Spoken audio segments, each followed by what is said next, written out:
Oh well. Yeah, I'll have Crusader King. There will be so many AIs on screen. It's just way too much. And we're talking about some of that too. So what I recommend is take the number it suggests and do about half of it. So in this case, 16. Now I've played around even one step further, which I'll show off. I might do 13.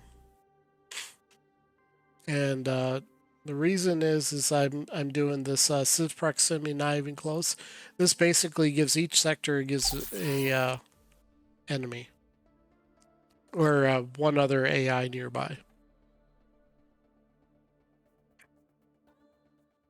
But I would try different games. I've played around like I said, the Crusader Kings 3 version, or when you set it up that way, is a very exciting game. I'll glance at it real quick before I really get going. Okay, these are cheats. You can use them. These are actually good for changes. So if you see here, see this is probably not enough AIs here, but it not even close puts every sector has 2 AIs, and I know from experience that there's 7 sectors. Now, what I mean, I probably could add a few more AIs because of that's a really big sector.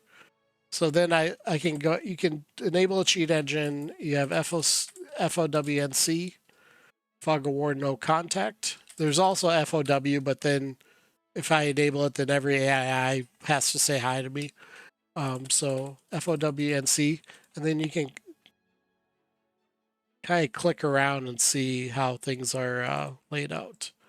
So then I can come back in here and we'll go.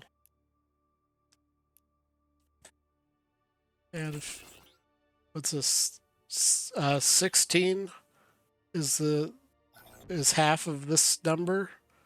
So then I'm gonna remove 1 from my own self, and I'm gonna set it to 15.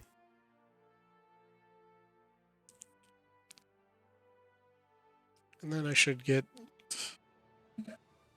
going because I want to show off some actual gameplay.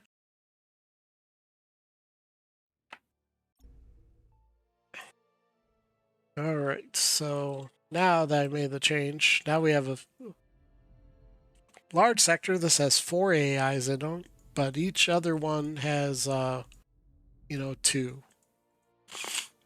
Okay, so I do a lot of testing, so I do have cheats running, but I don't use cheats in my actual game. So regenerating the map, and then I'm going to kind of go through the early turns.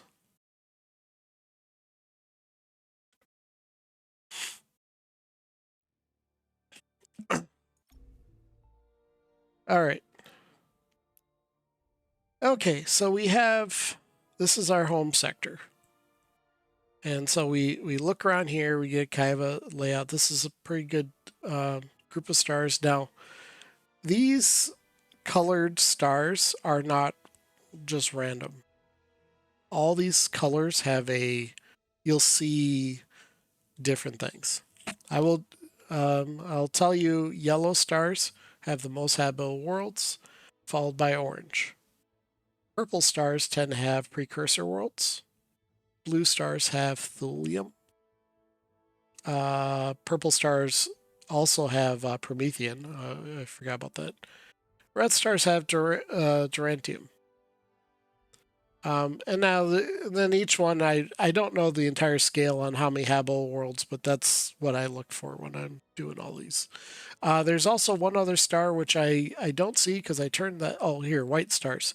White stars typically have a lot of Durantium and also a lot of asteroids. Durantium is basically a mineral found in the asteroid belts. So where you see asteroids, you typically have Durantium. Thulium is a small moon, like Mercury or something like that. You'll find thulium. They're like planets. Promethean is found on gas giants. Antimatter is found on black holes. So if you see a black hole, go around it to find some antimatter. And Illyrium is found in nebulas. So you can kind of get an idea. You can look at this and make a plan on how you want to explore. I would say early on, um, try to get uh, probably a purple or yellow star.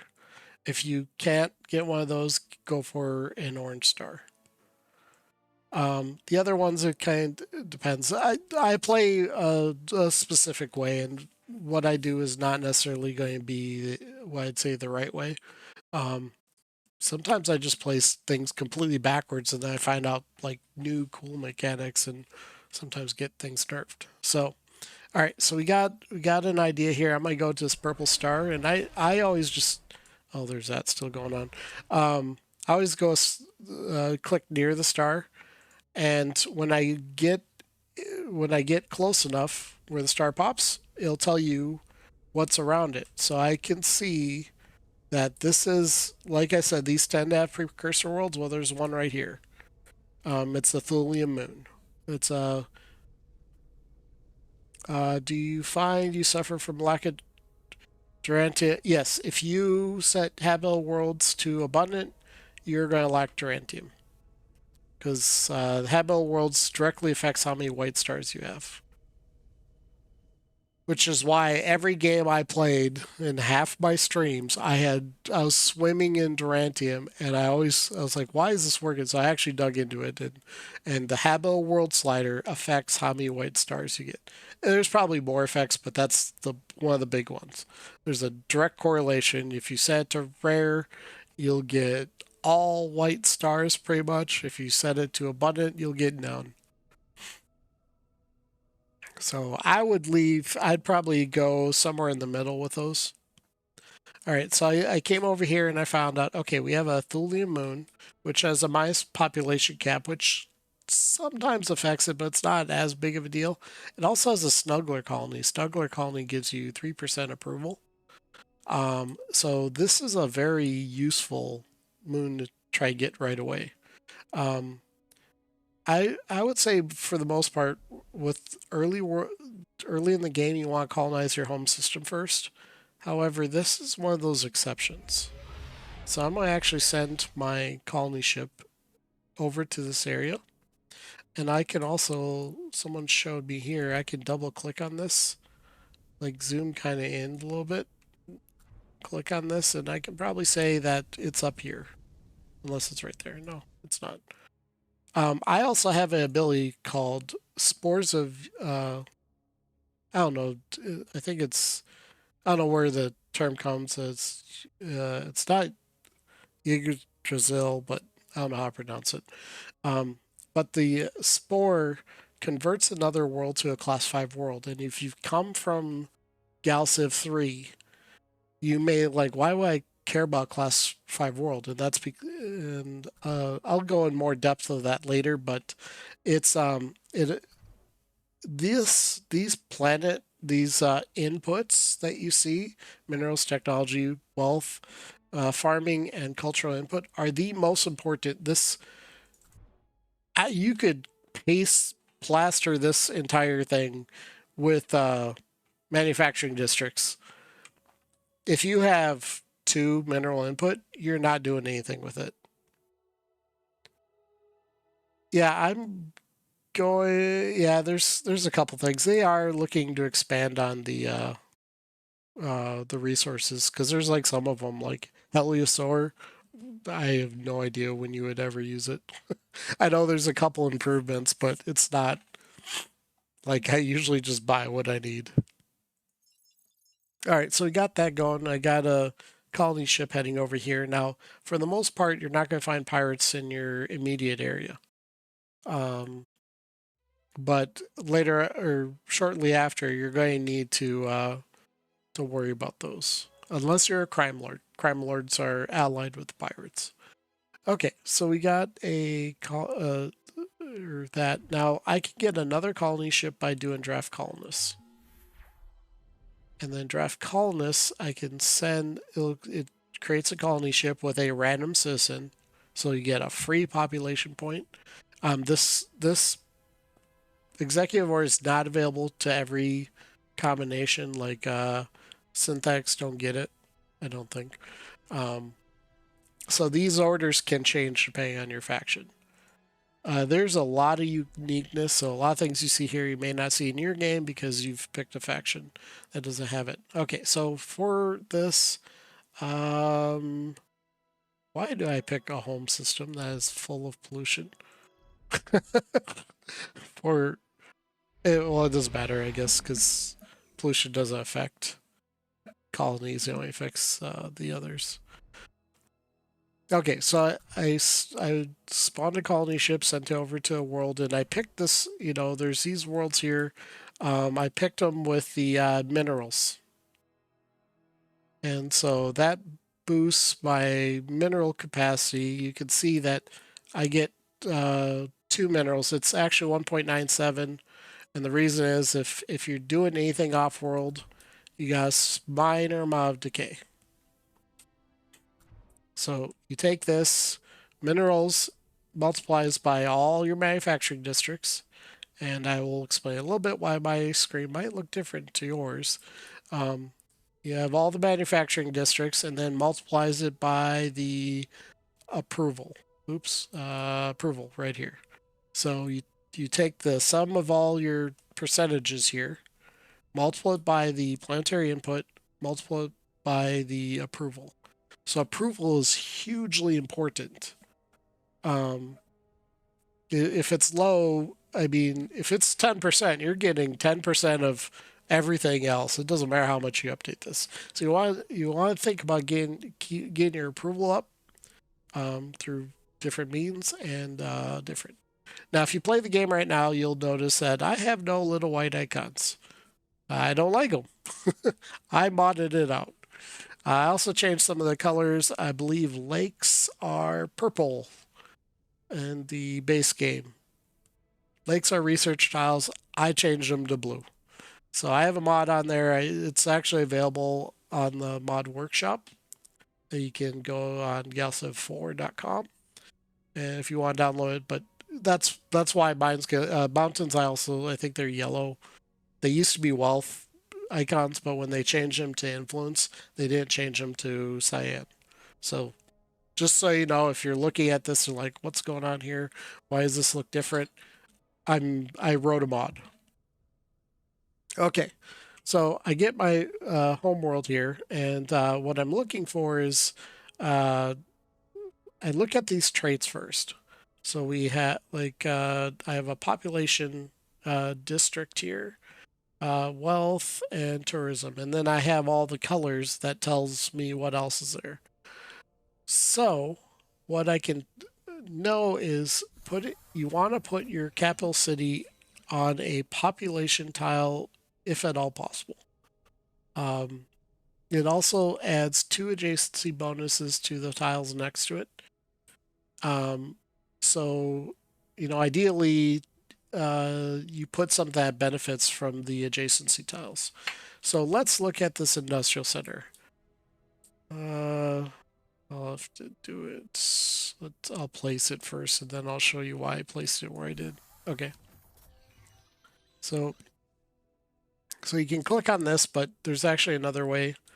If I hold down Shift, I have the industrial center. This is the name, and then it says it's a manufacturing improvement, which means if I put manufacturing districts around it, I'm going to boost up the level. Now, here is the thing about the adjacency system. You may be thinking, okay, this is a yellow tile. I'm going to put a yellow district there. This is a entertainment tile. It's actually tourism, but let's say it was approval. I put that there. So I place these there, and while this is orange, I might do manufacturing. No, you don't want to do that. Back this up. What you want to do is you want to think about placing, or you look at this number. This will be a level 3 tile. Why is it level 3? Well, it's got the orange child sitting on, which is 1. And then this capital city is sending 2 to all over to your industrial district. And your industrial district is taken every level. So it's a level 3 district, level 3, and multiplied by 3% per tile. So then, if it was like only 1%, it's like a manufacturing district, or that's 2%. You don't want to make these the center. You want to work on the adjacency bonus. So yeah, the mountains boost influence, but it doesn't have anything around it. I'm actually better off taking this industrial district and putting manufacturing tiles around it.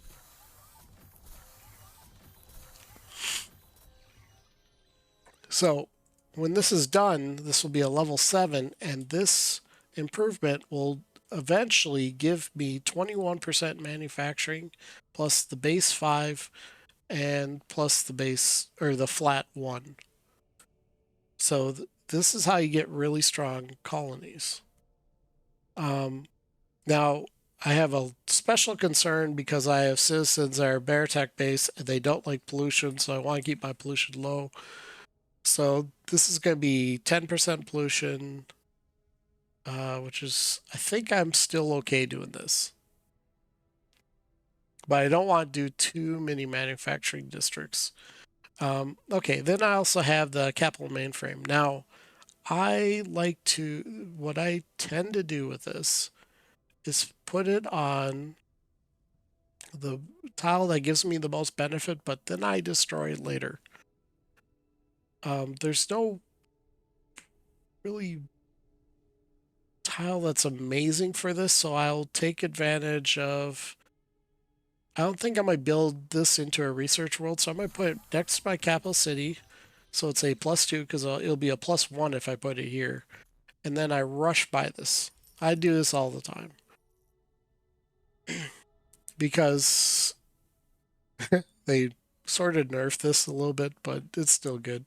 It used to give you a flat 1 research plus a percent, but it's still, this tile gets your research going 25% plus 6%. You get 30% multiplied by this 5. It gives your research a good head start. And then I destroy it later. Okay. I always let this only takes 1 turn. I just let it automatically happen.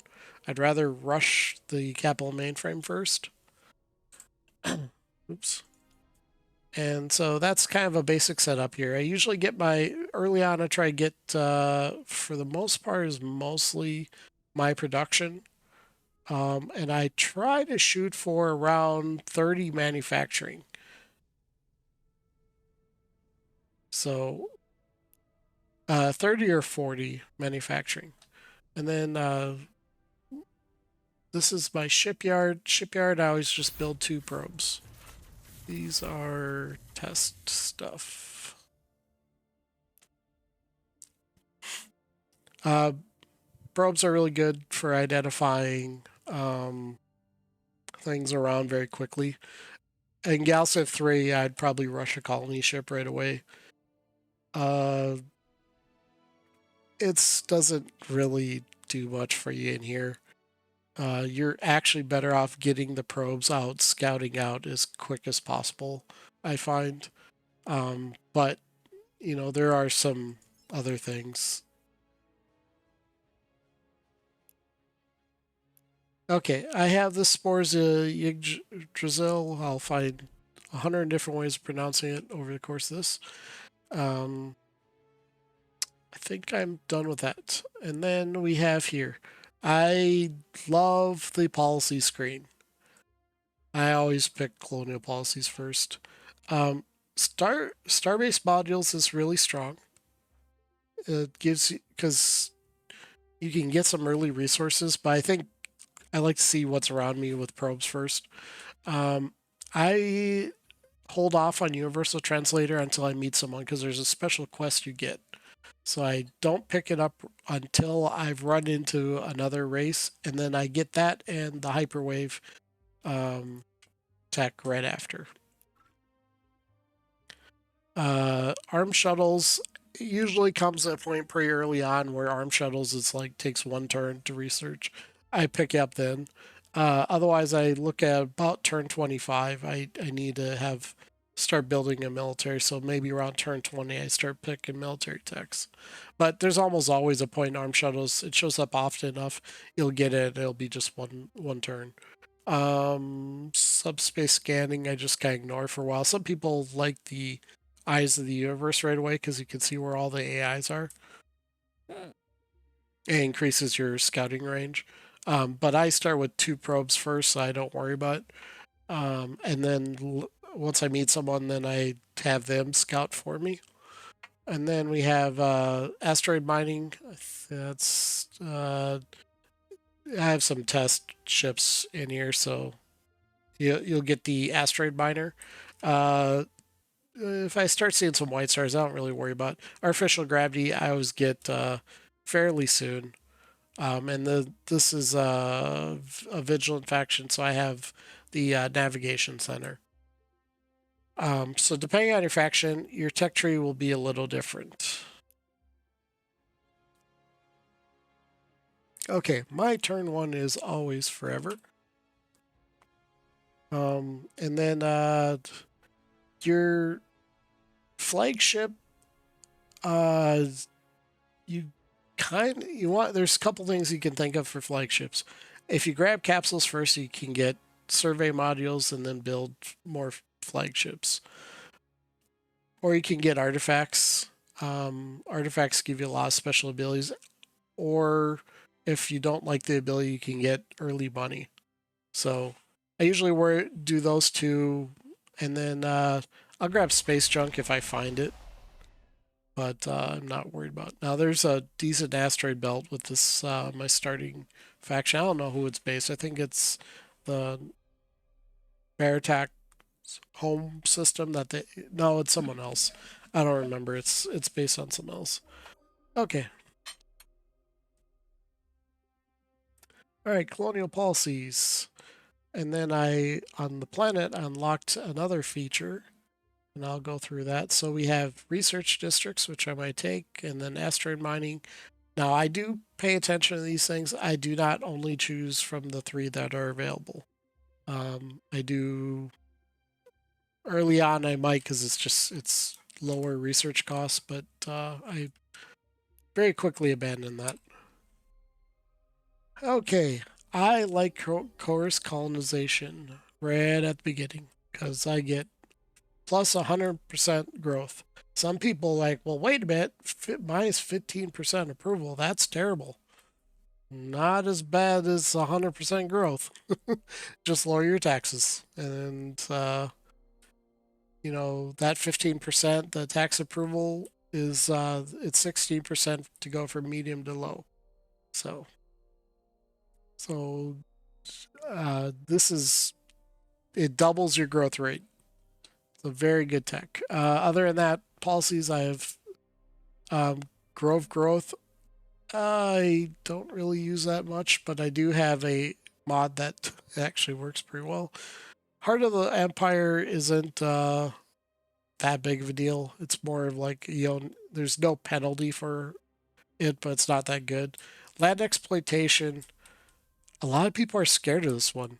Now, I'm really not going to use it with this faction because they're even more sensitive to pollution than others.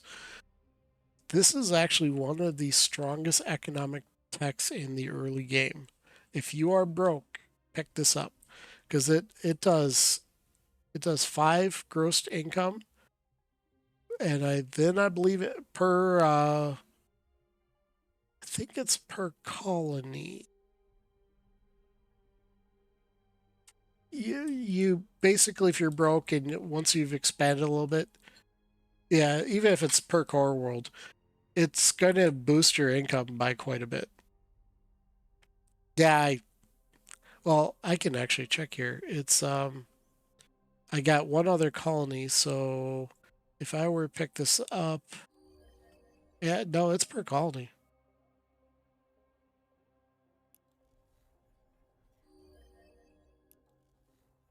Yeah, it's very strong. So like don't be alarmed. Like some people look at these things and just like they get really worried about this pollution debuff or the debuffs in general. Like the other one that comes up a lot is when it says, "Oh, it reduces income." See, my approval just tanked because they don't like pollution at all. I won't do this. Oh, it looks like this did update. There we go. Um, another one people look at it like, well, minus 10% or 20% income. Well, if you don't have an economy, or you don't have, like my taxes, tax rate is going to be, it takes your GDP, which is your wealth, all your wealth combined, and then it multiplies 10%. If you're only getting 2 credits per turn, who cares if you lose another point 0.2? Um, yeah, they're sort of organized. Um, I would say they're color coded for the most part properly, but sometimes it does more than one ability for a color. Like growth is food, so it's green. Course is growth, it's green. Land exploitation is yellow because it's wealth. And then this one could be cyan or gross or yellow for gross income, so they picked yellow.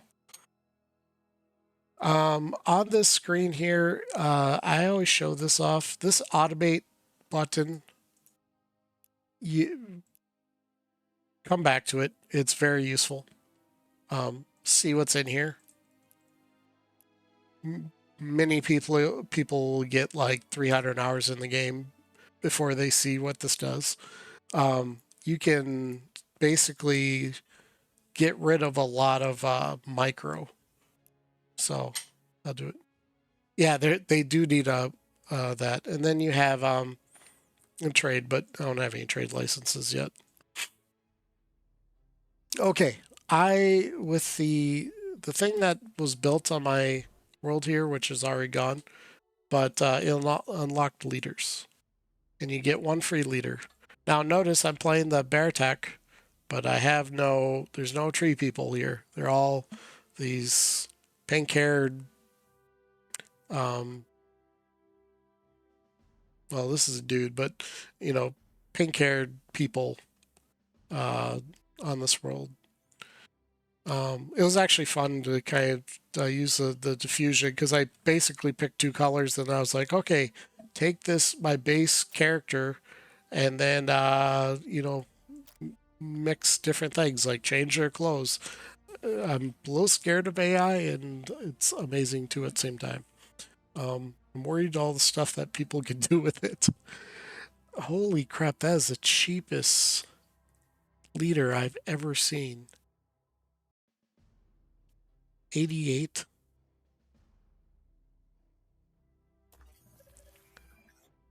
Okay, paranoid. Inside the government will flee back to Liverpool when plans conquered. It's not a big deal. Three. Okay.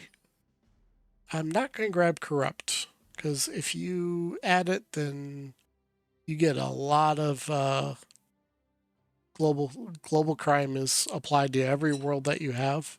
So you can gotta be careful of the corrupt leaders. It's the one I might actually execute. Just they can kind of screw you up for a little while, so I'm not going to grab her. Um, she has decent stats, but I'm not going to like don't want to do it, especially early on now and have any way of handling crime. And then several years, he doesn't have anything special other than all my leaders have stats. I always try to get all three. And then I put my highest tech leader to administer technology for the bonus and the extra policy card. And then the highest social one is my next priority, which is Minister of Colonization. Gives every 6% approval to everyone. It's social score times 1%, so 6. This one is it's always a +1 here, and then it's 7 intelligence times 1% for 7% research. And Minister of Technology is you always get the +1, so it makes all your ships always move faster.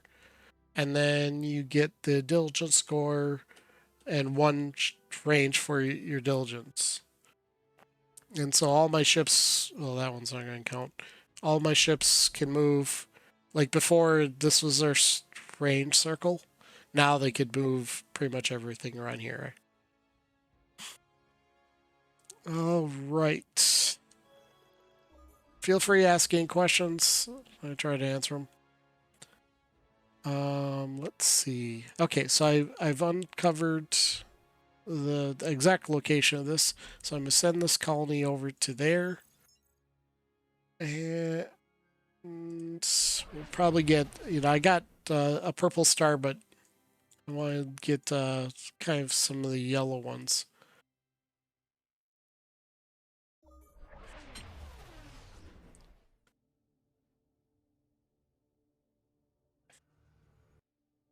Okay.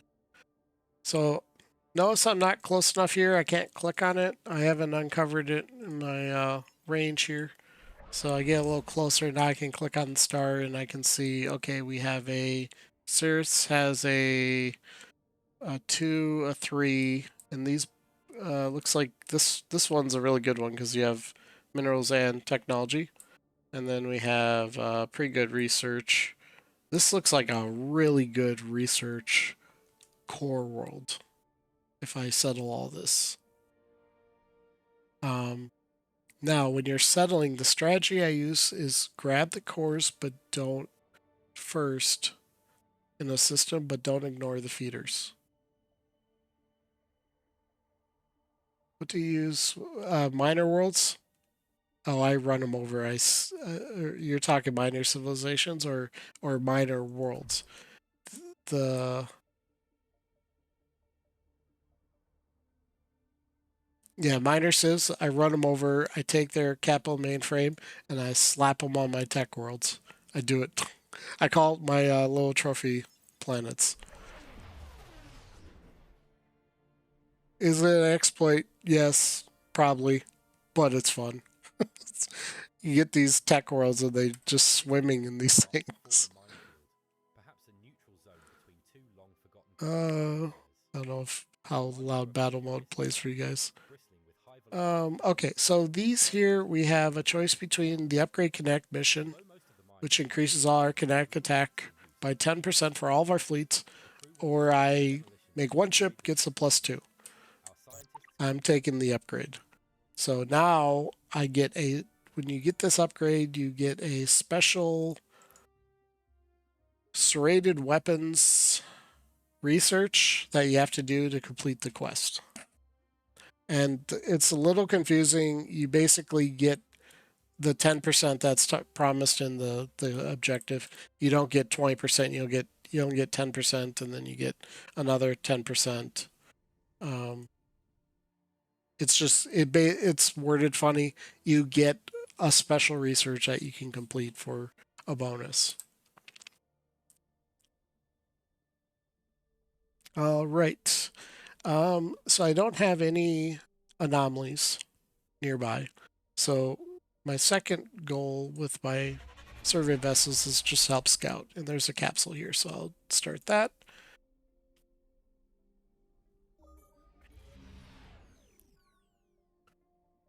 Okay. And support their research, 10% research. Oh, this is so the precursor worlds all have a special events. This is the one you'll always get for Thulian moons. I hope I never have to worry about resistance, so I'm not going to take that. I have 5% hit points to all my ships. That's really strong. Or 10% research on this world. I've already decided that there's a different world I want to use for my research world. So I'm going to use the 5% hit points to all my ships. And that's from now to the end of the game. They're going to make a change where you're going to do the on this screen, you'll be able to see your civilization's global bonuses. Right now they're hidden. But if you go to your civ, it says, okay, I have an extra 5%, but it's out of 3, so I think it's doesn't add anything. But they're gonna make them. I think they're gonna make them a lot more obvious. It's hard to say. There's a lot of, one thing is a lot of things come up in the like that they want to do, but getting all those in takes time. So it's there's no ETA on it. Is what I'm trying to say.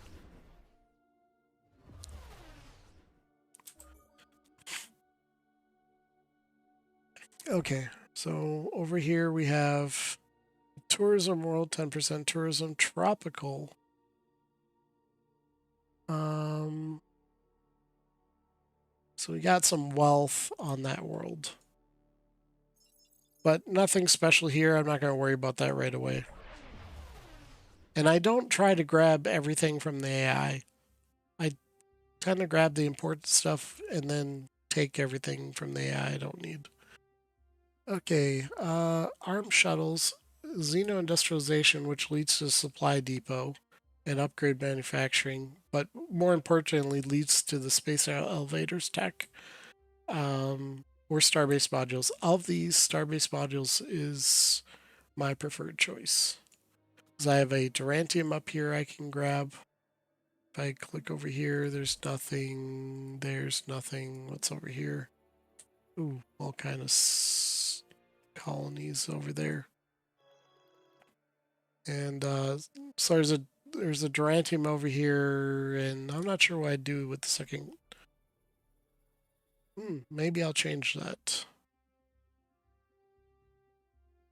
Don't. Yeah, I'll take 2 free constructors anyways. Yeah, Stardock's post-game support's amazing.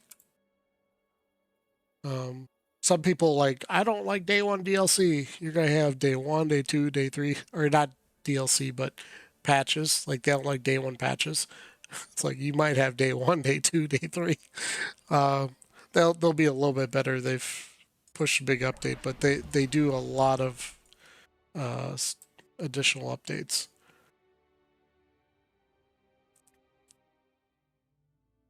Okay, so I built 2 probes. I queued 2 of them up. Now my queue's back, and I can do other things. So my next thing is I look at. I will probably queue up a couple colony ships, and that will actually probably do a third. And what I'm doing is I'm basically taking 5 population. I like to keep around 3, but population will continue to grow over time. So I will do 3 colony ships right away, and then I'll build something else. And I tend to batch out my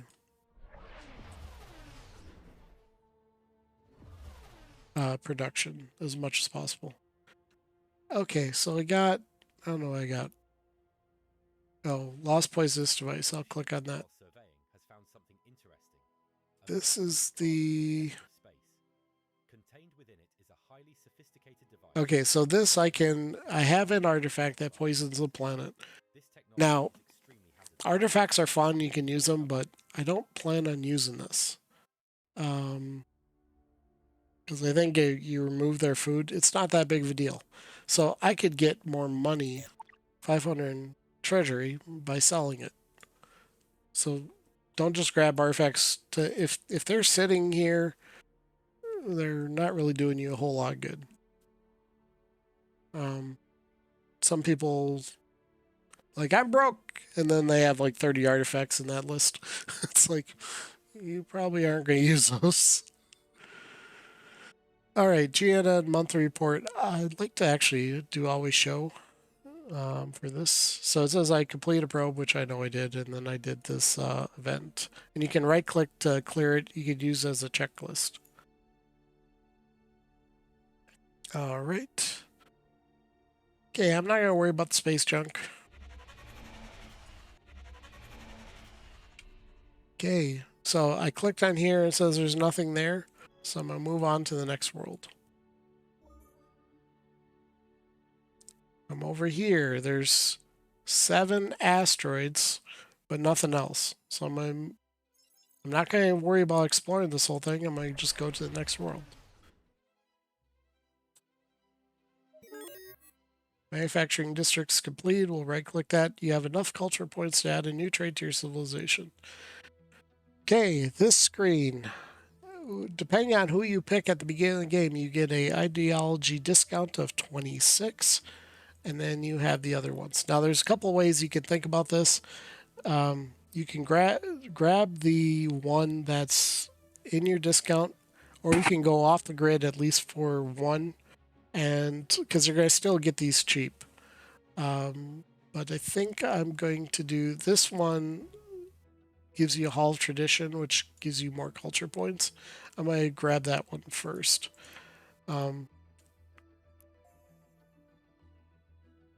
So now I got that and unlocks these two.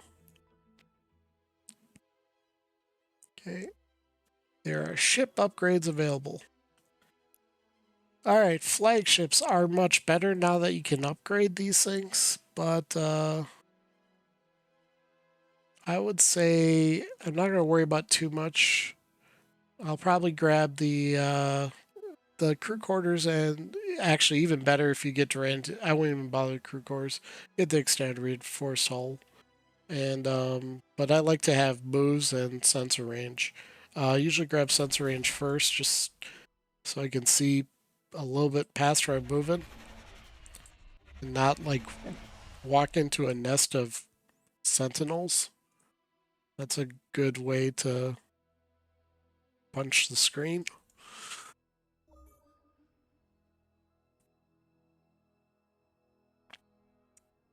All right.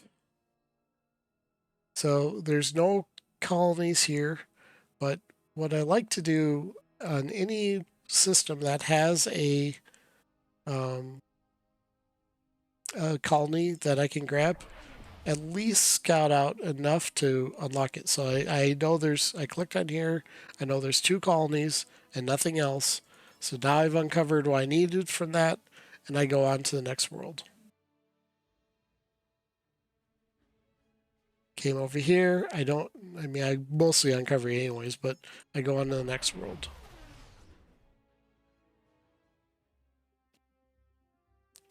Starbase modules. Okay, I've unlocked that. Now there's a couple considerations. Arm shuttles, like I said, this gets pretty cheap pretty quick. Um, Planetology unlocks Kimberly's District, which is a nice food one, which I'm out of food, I didn't even realize. I always like getting this one right away. And then you got the housing districts which are more important now than ever. And then it leads to xenobiology, which gives you the colonial clinic. This is probably actually one of the best choices. Arm shuttles I just get it because I'm not worried about military. So I'm going to get planetology. And we have a food issue. It's also turn 9. Uh, why does that matter? The cooldown for draft colonists is 8. So after the first turn, 1 plus 8 is 9. You always get draft colonists on your ninth turn. So I can create that. And what do I do with this? I would show off the spores of Yggdrasil, but I don't want to lose this world.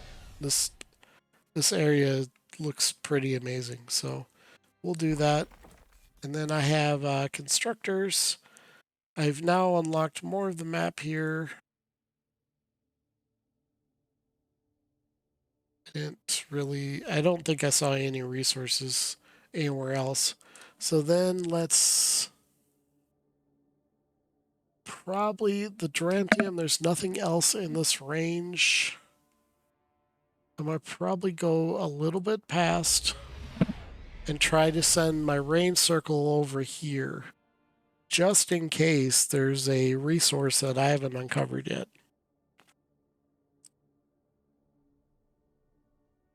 And the other one, what I can do with this constructor here, especially that's a boreal, is I can probably claim a sector with it. That, or I can build an economic starbase and a culture starbase, or I can build a culture starbase to claim this area if I don't think I'm going to get to it right away. And the reason why you would do that is you get started on the influence generation, and if an AI tries to steal it, well, if you have enough influence built up, you'll just take it, so they just settled it for you. Notice I have a huge circle from that vigilant ability. I'm going to actually change my path a little bit, because I forgot I had that. Okay, one colony. Now I move on. Okay, so I have my first colony ship. If you're new to the game, who do you send on a colony ship? Well, there's a couple things to keep in mind. I can cancel this right now. It's actually it's a simple choice. If you don't know, grab whoever has, or if you don't want to think about it, grab whoever has the lowest expectations and send them, because they're bringing everyone down. But I think about this a little bit more with a little bit more strategy, and I was like, okay, well, what do I want to do with it? We have a tech pod hive over here where I'm setting this starbase. That allows me to get much higher resource production. So I really want that. So what I'm going, oh, I didn't even do this. Hey, build recruiting stations. Don't forget, like I did. You can build them on turn one. Okay, so I canceled my colony ships order, and now I send over here. Now that's a core world, so I want to send someone that has low expectations, and ideally a traditionalist, because I can do other abilities with them. But they get approval bonus. So if I look over here, and this is a boreal planet too, so they'll keep their 10% buff for going over there. They have low 13. They lose 13 the expectations. I don't know what full life is. They like low taxes.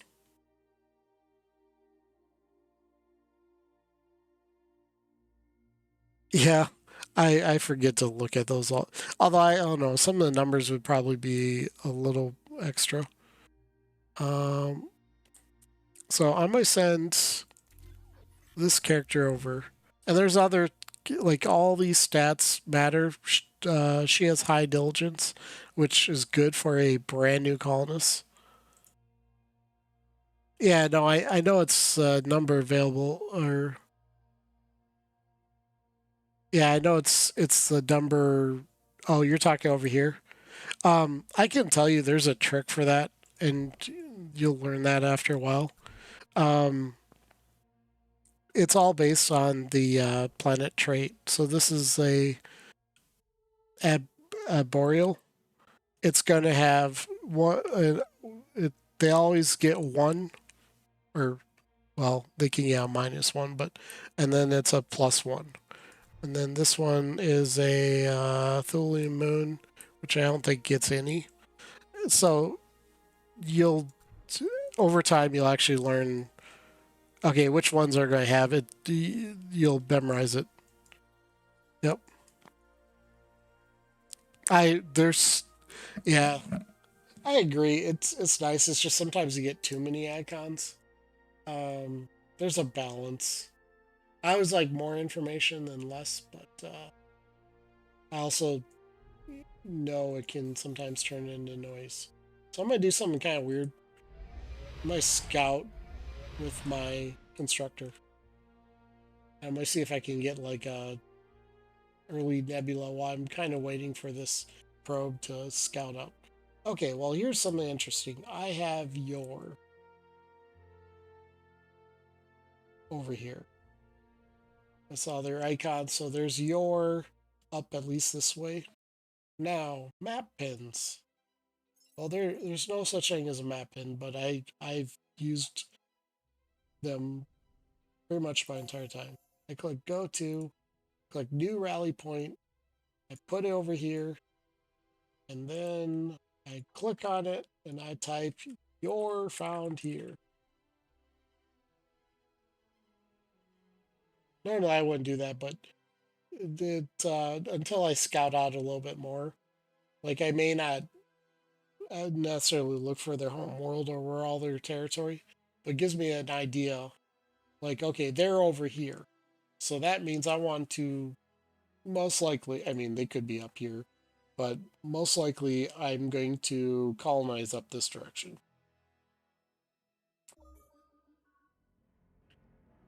Okay, I've actually met the Yor, Universal Translator uh, is now required. So now it's like my priority research because it's going to give me a quest for now. Uh, these don't matter. It's all flavor. You can pick any one of them. They all do the same thing. Fake a smile and nod. Just you don't. Nothing on that screen matters. It's just fun. Okay, exotic world and a resource. There's a lot of resources, and I am lucking out. Like most of my worlds have my arboreal trait on them. That's very lucky for this faction. Oh, there's two. Oh, because I increased the percentage by a little bit. But okay, so now we have the Banty. I don't know where they were. Where did I? Unfortunately, I don't think. Oh, they're up here. Okay.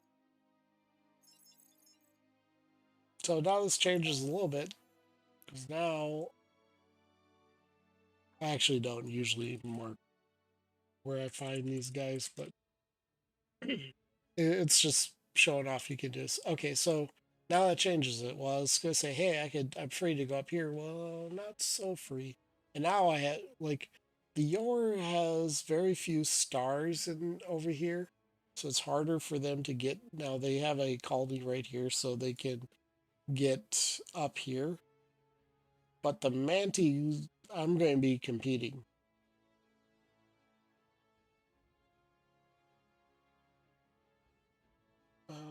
So let's see.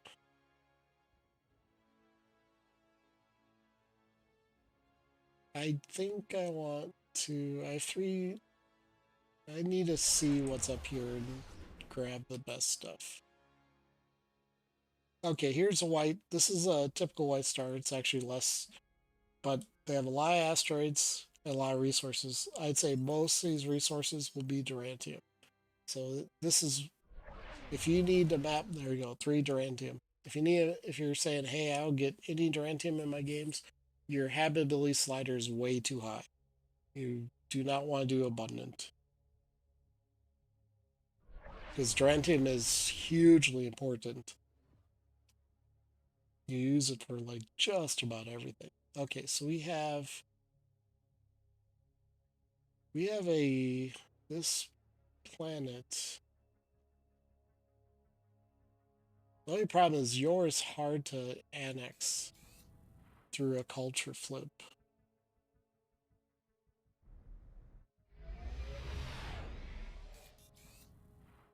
So I was thinking I could drop a culture starbase over here and try to flip that planet. Um, it's not easy with the York. Oh, wait, I know what to do with this. I'm coming down here with this. I'm going to take all 3 Durantium. Okay, so this gives a quest. Way to communicate mission. And if you see it, it gives you 10 culture points. So I always wait. Now I might finish my, or am I not? I might finish the planetology.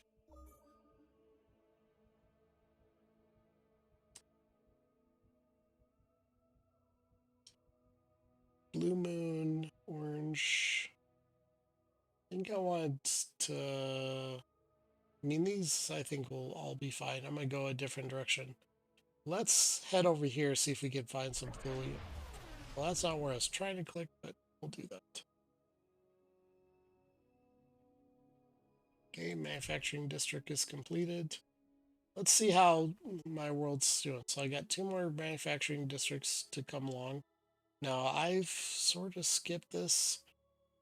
I can take some of my citizens that citizens, this says 4.5 manufacturing. Well, citizens don't do as good as workers with manufacturing. So now it's 15.3.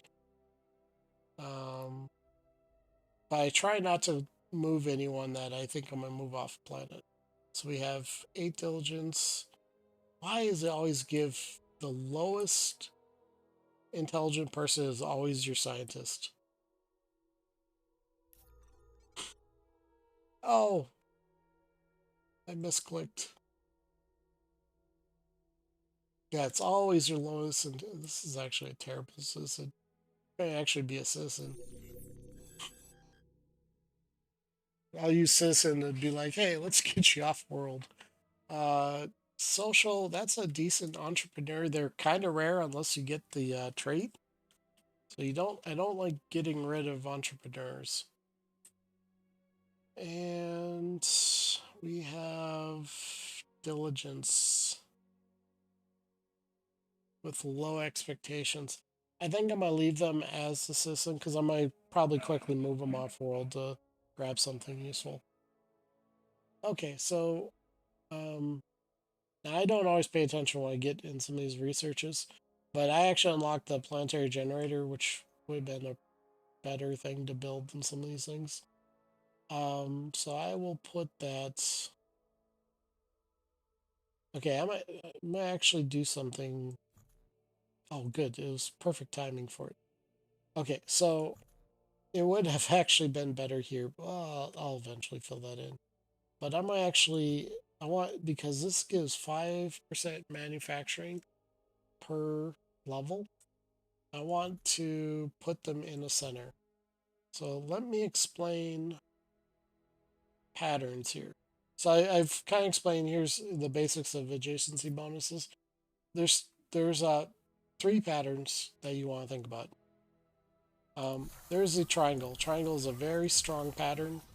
Uh, each one of these grants 2% or 2 levels to each thing adjacent to them. They all feed onto each other.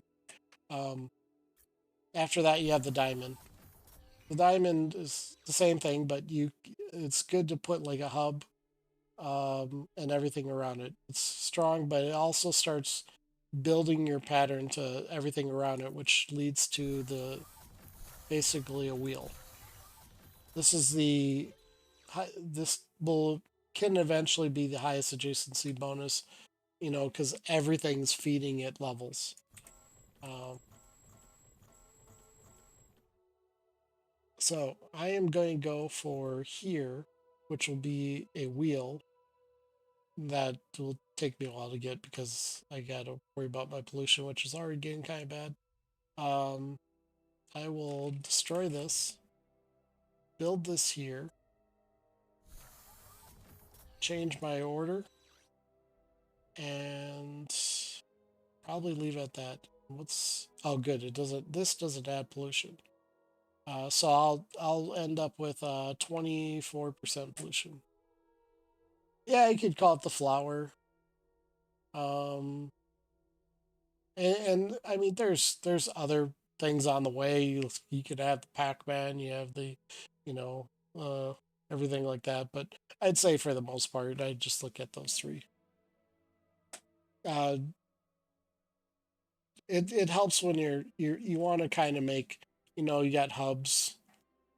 You put these buildings at the center, and then you surround it with districts or other ones that don't have a huge bonus. Like this this planetary generator is better than the industrial center because the industrial center only gets 3% per level. They're always going to get these, but this one gets 5% manufacturing per level. So this one you want at the center, and then this can be on the outside. And this is feeding it a +2, which is more than the +1 in manufacturing districts. All right, Celestorium, which is my capital, came across an ancient terraforming device. So when this type of quest is basically things you get here boost this planet. Now I have a food problem I keep forgetting about, so +1 farming isn't a bad choice. Minerals is going to be how I go because I'm going to struggle with minerals or industry unless I want to get really bad pollution. So I might grab that. And then now if I hover over minerals, oh, it doesn't show it, but it gave me a +1 there, which increased my manufacturing. Okay, cancel that.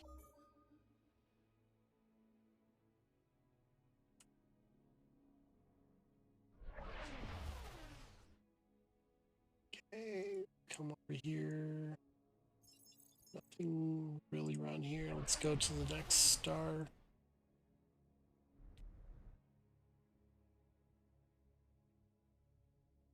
Okay.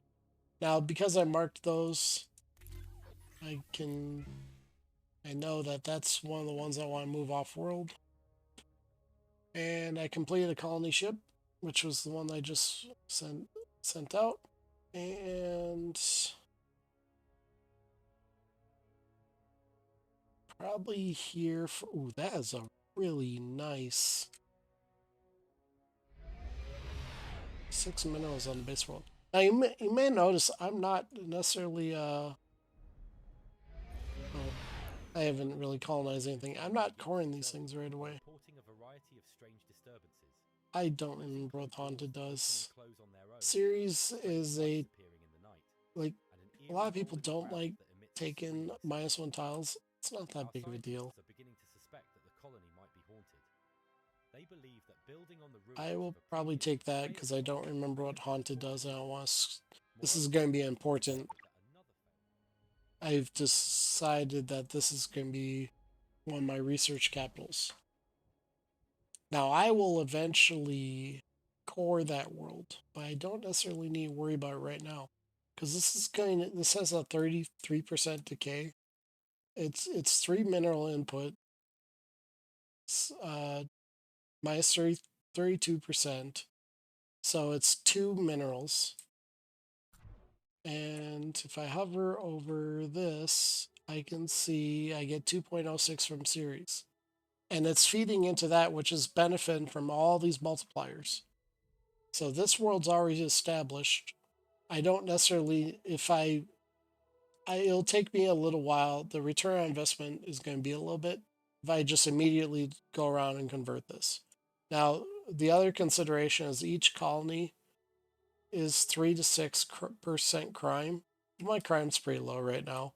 So, there's the home world and then 3 colonies supporting it. So this world gets 12% crime rate. So you're in many cases you're better off grabbing the core worlds, but not worried quite so much about your getting all the cores going. Okay, now it adds another 3% crime, but it adds 4 minerals. And okay, we'll take that. I like to balance it, basically get myself to about 4, very quick where I'm putting out colony ships every turn or something, get about 40% manufacturing. And then I start coring a bunch of stuff.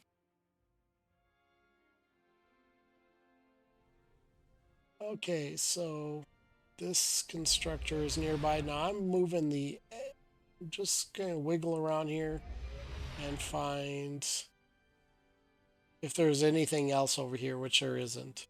But, sometimes, I don't just get right when I get in range. I try to extend my borders. Plus, this also means I can go even further away. Your star bases determine this range circle. So the further away, the better. Just make sure you can defend them.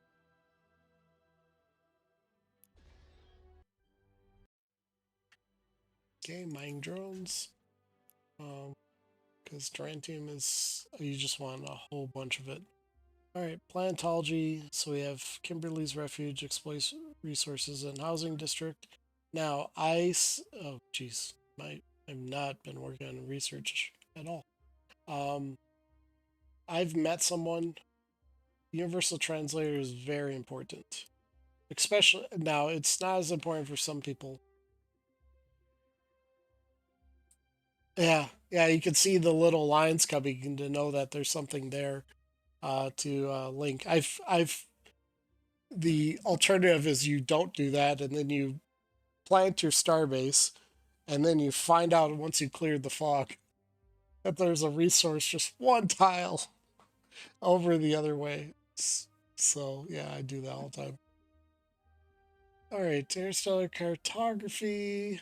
This, but I'm gonna grab universal trend. You get a lot. These next two texts that I'm gonna do give you a lot. So universal translator gives me a heritage center, which starts my tourism, and we get the cultural district that's inserts influence. These are good for making money. Um, Cargo module, good for making money. This is your freighters. Um, Open borders from trade. What this means is once I meet someone, they can give me 50 credits for each one of them. Get a lot of money from that exploration treaty. If I've met them for a while, I can have them do the clearing the fog of war for me. And then 3 trade licenses. So you get a lot from that, but you don't want to take this until you meet someone. And then hyperwave radio, which is I go right after you get your beacon of Babylon, which is still very good even post nerf. Coronation beacon, very good. But it also gives me another policy slot, and I can upgrade or planetary beacons, which I can, if I find a paradise world, I can get a lot of influence. So pretty much for the last like 4 months, once I meet someone, Universal Translator followed by Hyperwave Radio.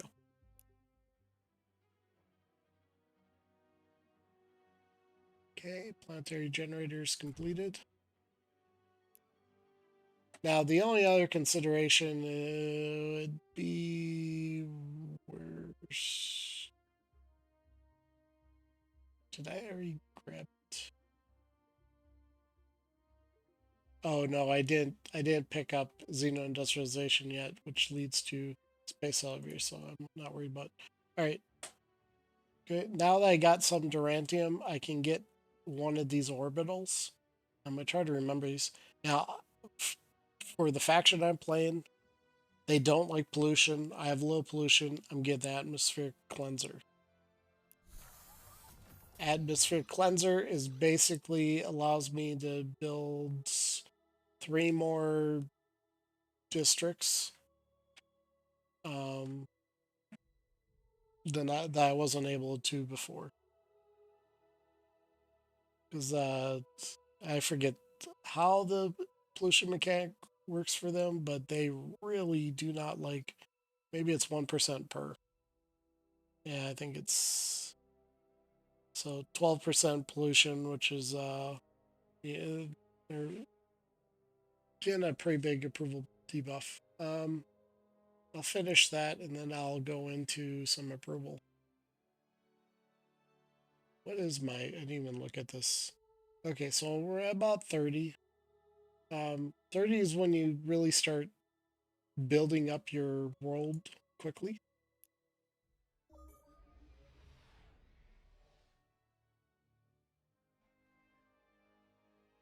All right, blue star has thulium. Checking this, we have a planet, which we found 2 resources, so I'm missing one, and I'm not worried about the asteroid. Okay, a Durantium, I found that, I'll move on. Now, I do have... Manti have taken this.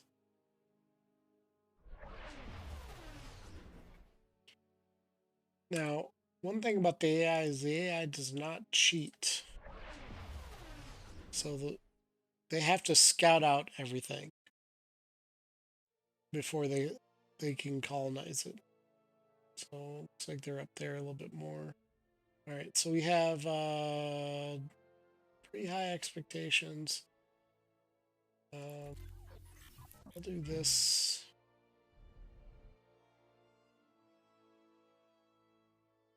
Now, what I'm trying to do is I'm not ignoring these low class worlds. It's just there's a lot of these higher ones, and the AI, as long as you have the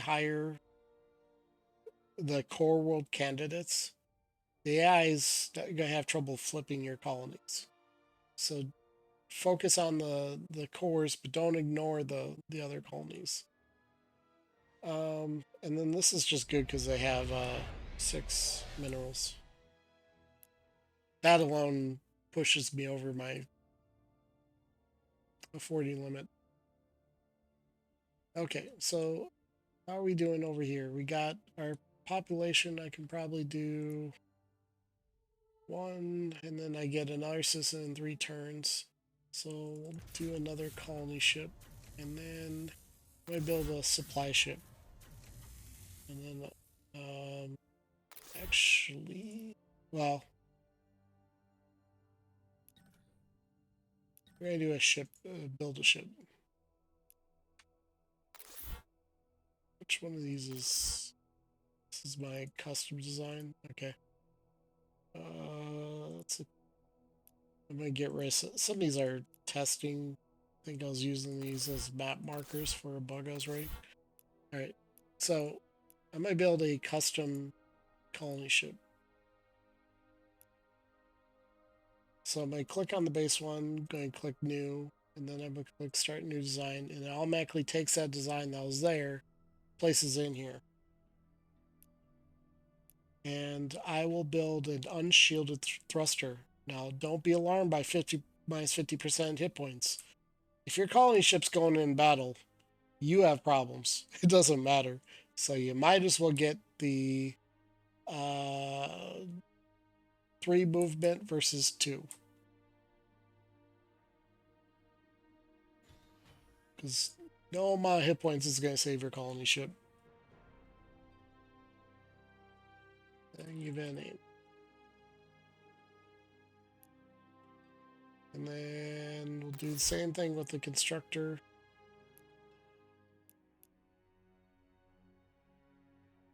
Same thing here. If this goes into battle, you have problems.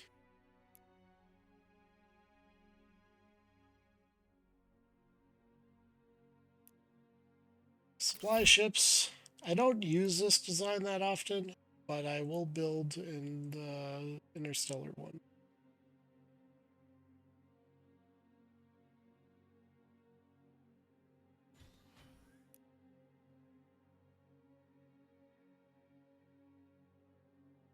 Now, sometimes as I get in later in the game, I might start adding things like there's some sensor modules, stuff like that, onto these support chips, and then I can scout, like especially in GalCiv 3, all the time I build a freighter, and I immediately put sensor modules. So as I was trying to find, as I was sending my ship over to a trade route, I was scouting territory. Colony ship we got, and foreign ships. Is this my... Oh no, it's just the AI. Well, I can't do anything about it quite yet. Okay. So with those interstellar ones, they have a little bit higher costs, although it's not mattering here. But for the most part, especially the colony ship, just start building right away. You get your turn back that it costs you to build it from just moving it.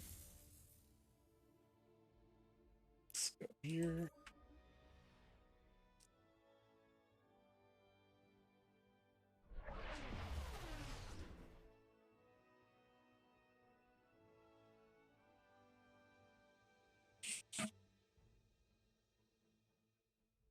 Okay, so we have our home world set up here, and I'm pretty quickly. I'm gonna be at 40 manufacturing. My crime is still not bad. I'm not gonna get alarmed by 15%. Um, Especially since I really don't have income coming in. Uh, there's just pretty much the only reason I'd worry about crime is they'd complain about it, but they're not. So don't need to worry about that. And I would say my approval is probably the next thing to work on. I could pause building up my um, approval. I'm basically should be at 60, but my approval's so low, I'm only getting 32. So now I want to work on my approval, get that up higher. And now the question is where I build it. Well, these are wealth districts, or this boosts wealth, which is decent. Oh, I never did pay attention to my food. It looks like it's fine, worked itself out. Uh, Wealth boosts. I don't know where I want to put this. I think I'm going. Well, I'm not going to do all these manufacturing tiles. I can't on this race, so I'm going to do it right up here, and I'm going to build the entertainment. So this one's going to be, all these are +2. So this combination is 6 plus 9. That's 15% approval, and maybe up here. And then I'll go pretty heavy with them, and then eventually I will reduce it as I get upgrades.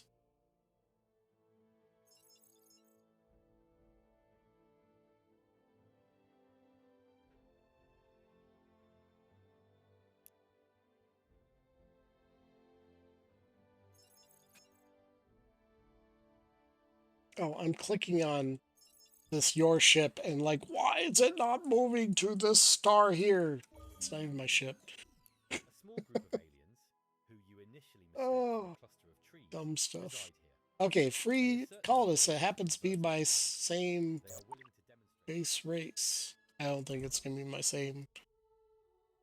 Hey, it might actually be. Yeah, looks like my home. Okay.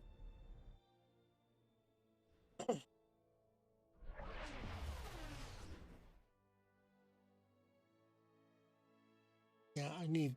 Fortunately, I sent that colony ship because I'd lose that system with the 3 Durantium if I waited too long.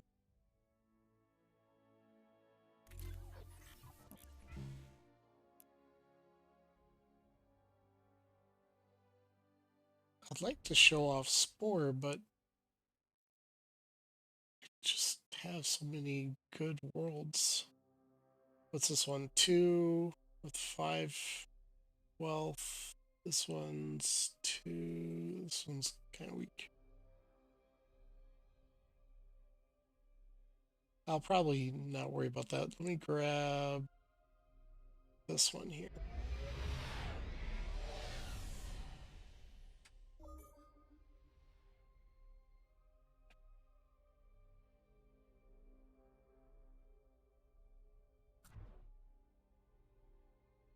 All right, come around here. Now, I'm not gonna get any, probably this world at all. Um,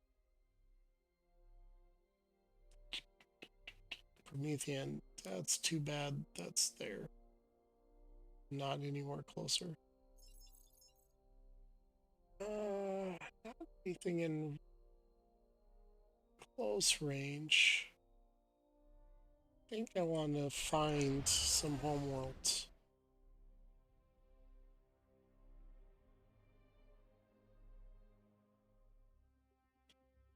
All right, Universal Translators research. Now I've got a little crazy on my colony ships. I think I'm gonna hold off on that for now. Universal Translator and leads into hyperwave radio. Colony ship built. Okay, so clicking on this world, my colony ship got a turn ahead. I'm going to wait a turn and then send it. I also need to give this an order, and I'm going to create some supply ships. You don't want to drain your population all the way down. You want to. How many mods are you running in this game? 2. Uh, one mod gets rid of all these icons and changes some of the colors. And the other... Oh, the other fixes a bug.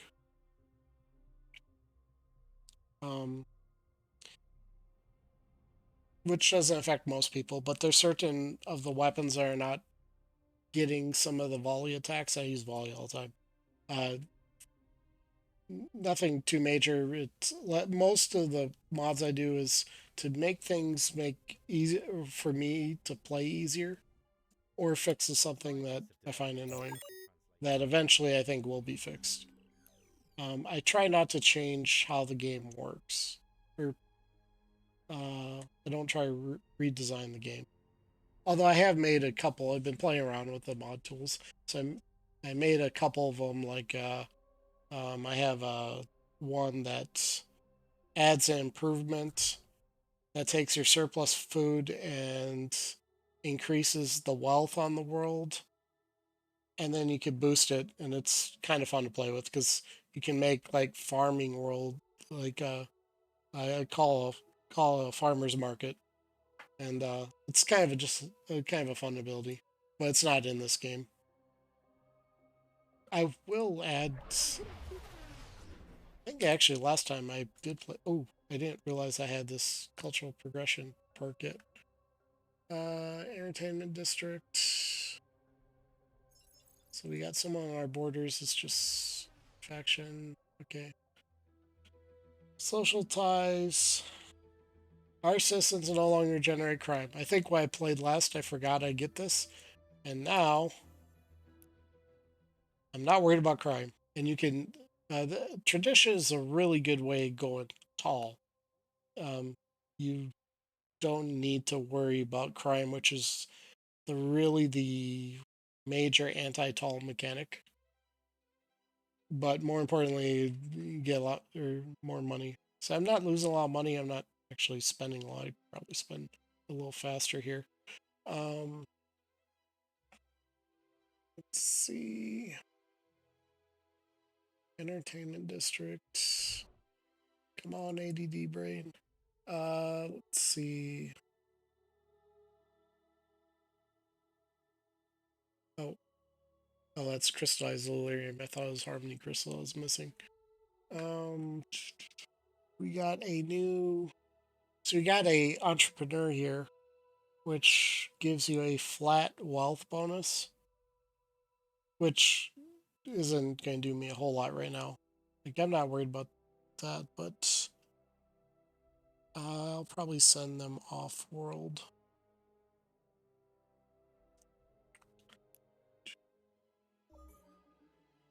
Yeah, my thought on modding, and I've been playing, or I like playing around, but I like to just kind of not just make a mod just because I want to be super powered. In fact, most of the things, like I have so many rules on to make the game more challenging to me. Like I only build one starbase affecting an area if at all possible. Um, which I think is how the game should be. But I've been fighting that battle for a long time. Let's see. Okay, I don't want to kind of wiggle around too much to give. That's what I was afraid of. Okay, well, it wasn't too bad. It's there's a this thing here. If you hit next turn and then you get an order to move, it will automatically complete the turn. And I was hoping it wasn't going to do that. Okay, didn't find anything. Let's not spend too much time picking the perfect spot and let's grab it. And I built mining drones. All right. So we have a supply ship. Now this is when I like to do this when I start adding additional cores. So I'm gonna move up here. Now, looking at this world, let's see if they've done it. Oh, sometimes like the Manti would come around here and they'll start piling they'll take these little colonies and then I just core this and pump up influence and flip all their colonies and I don't spend a uh, colony ship getting out there.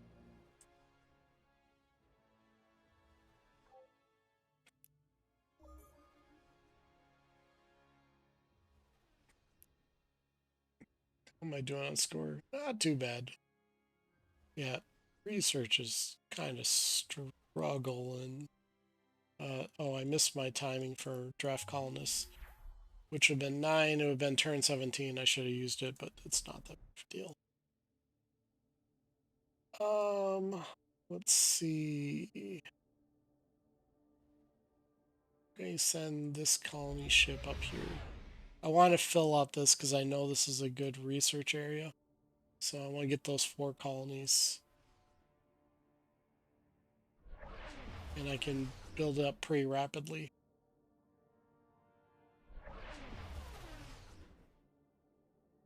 Oh, I forgot. I got...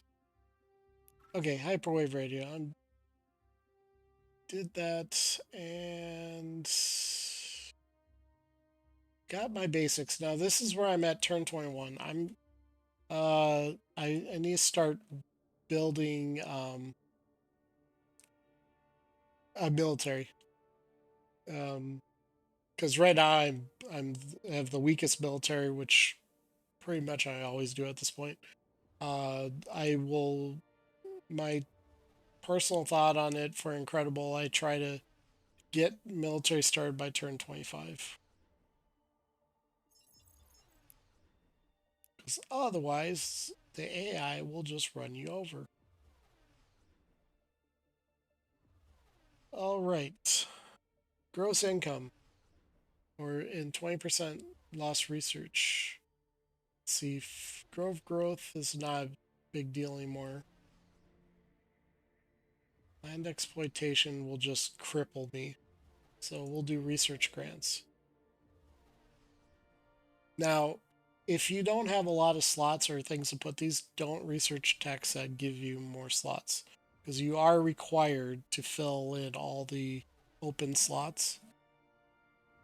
It's on you if you just pile up uh, unlocking these things and don't have any policies to actually do it.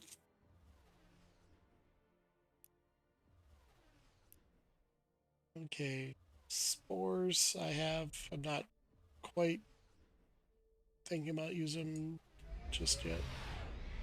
I never actually play with spores. This faction has them, and it's kind of a new thing. I for the most part avoid it. Okay, this bazaar here, which unlocked with the Universal Translator, it picks. You always get Illyrium, Durantium, Antimatter, and Promethean, and then it unlocks 3 to 5 resources.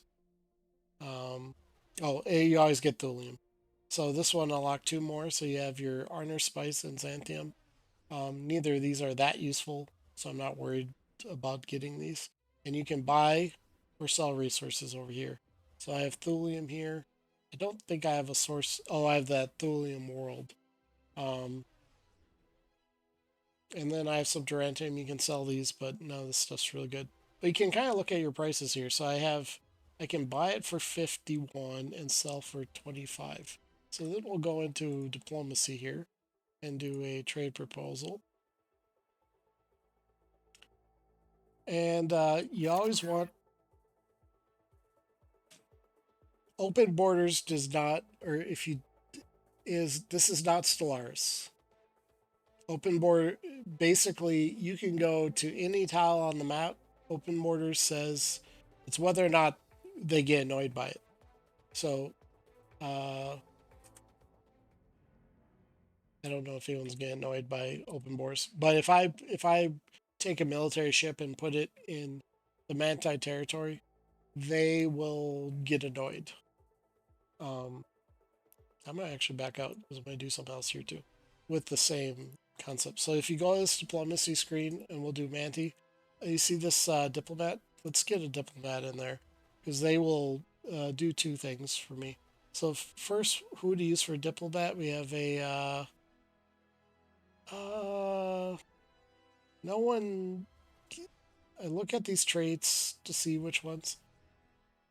And this one's a career diplomat. I don't know what if that affects anything, but they have a high social score. Social is pretty good for diplomats. I don't know if it affects how much it affects them though. Um, so yeah, social score is pretty good, but sometimes you get like embezzler, and it will give you a little bit of money each turn, or you get there's one that steals tech. This is the very basic espionage system is kind of rolled into this. Um, I would love if they bring back the GalCiv 2 espionage system. But for now, this is where you would get it. You find a diplomat that has a ability. So none of them have anything amazing right now. I will pick probably the one with the. Actually, I want to keep that 10 social. I want to make a minister from it. Do I have a leader that I've already assigned that's better for these?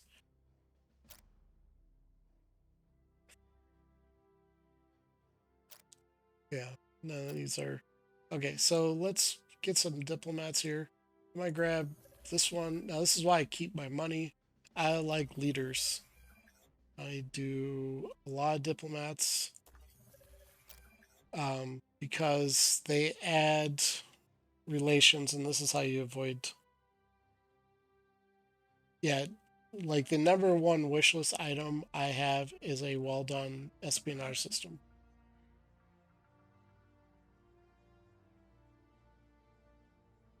All right, so we'll do the Manti. So this, um, so I let's see, Manti and Dior are kind of annoying.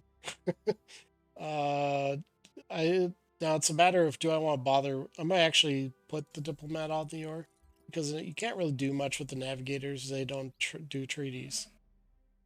Um, I don't know why if they don't care. Or they're just too busy. They're just mad. But now I don't have a leader to assign a governor, which I'm not. I can do in a little bit here, but I'm not quite ready. And then there's some commanderships, which these ones I'm not familiar with. I play a different faction almost every game, although I've been playing this one a little bit more. I don't know every one of these things.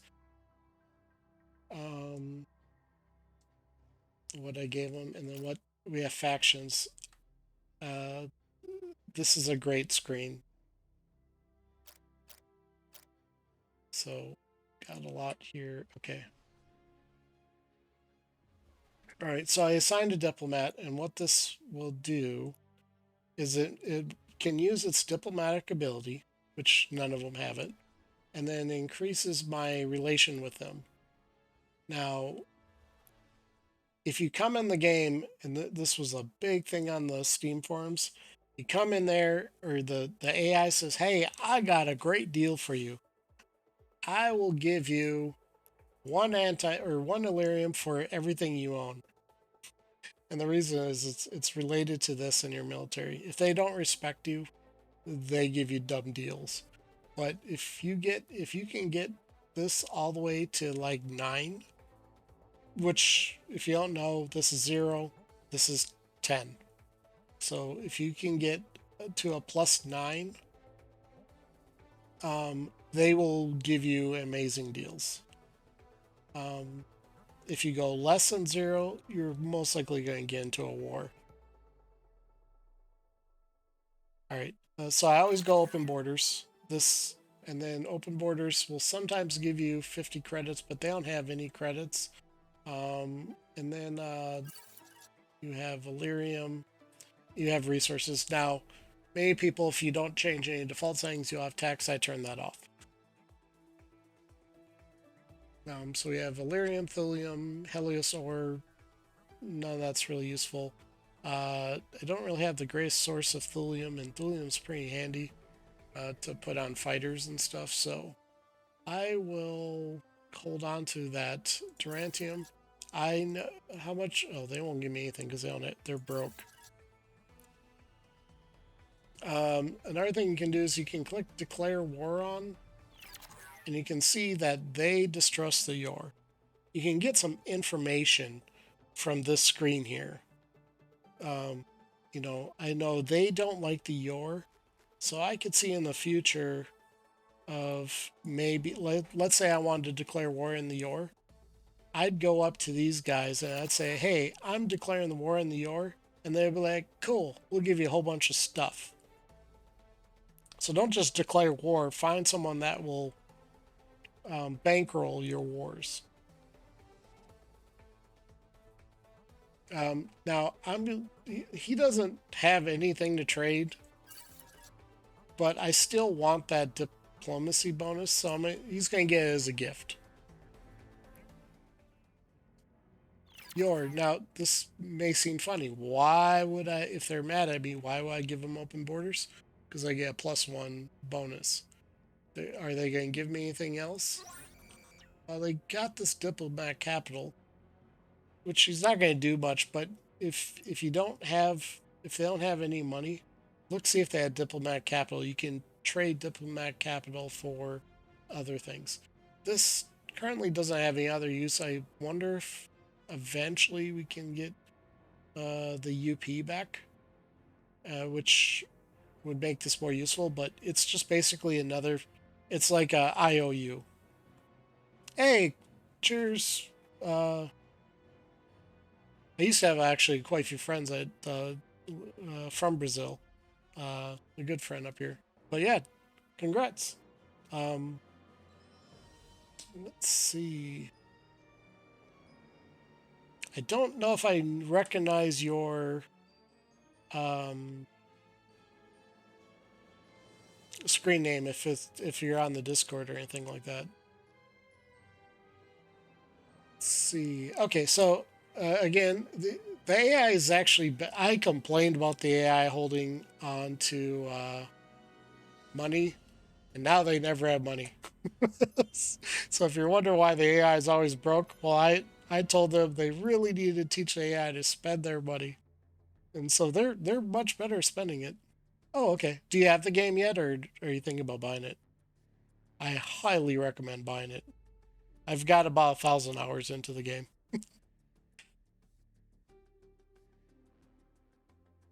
Let's see. Uh, hey, these guys got some money. We got Durantium. Now I'm probably yeah, I'm probably not the most exciting streamer. I do post this stuff online. Yes, it was officially released. Um, well, okay. Uh, this is the expansion of GalCiv 4. GalCiv 4, if you've looked at old reviews, didn't do the greatest. They completely update they put a ton of work, and it's literally one of the best 4X games. I'm not even. I will shill all, or if I think the word shill, I'm a huge fanboy of it. This game is great. It absolutely one of the best ones out there right now. But I am um, I do uh, Steam admin, volunteer as a Steam admin for Stardock, and I'm always on the Discord. So if you ever have questions, you can always ask. Okay, so we got this trade deal. We have Durantium, and then I can click on credits. And I know they'll now Durantium's only worth 25 if I sell it. These guys will give me more for it. So I can do that. I can also do a persuade, which why not? And I can do 50 credits. Now you can use the mouse wheel to change these values, and I think I got into a little bit of a weird territory there. Um, and then if you want, you can type in these values into the screen. I mean, I know I'm fighting over 4 credits, but I am. Uh, so we can offer that. Now this is a deal. Now it says, okay, we're giving them a little bit favorable offer. If you give a really good offer, uh, like a like a good gift, that you'll get a diplomatic modifier, but I'm not worried about that right now. And I can hover over it. They're giving me a +2, and for being just we're so far away they don't care. Um, Skill and diplomacy. I got some text. I increased my diplomacy. They're like, hey, you're really diplomatic, so I get +1, and then I gave them a diplomat. So we'll get 40 credits. So I gave everyone a +1. Now you don't see all this stuff till the next turn.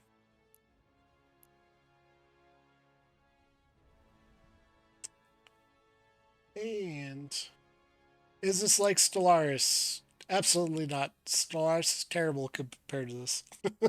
It's Stellaris is a real-time game.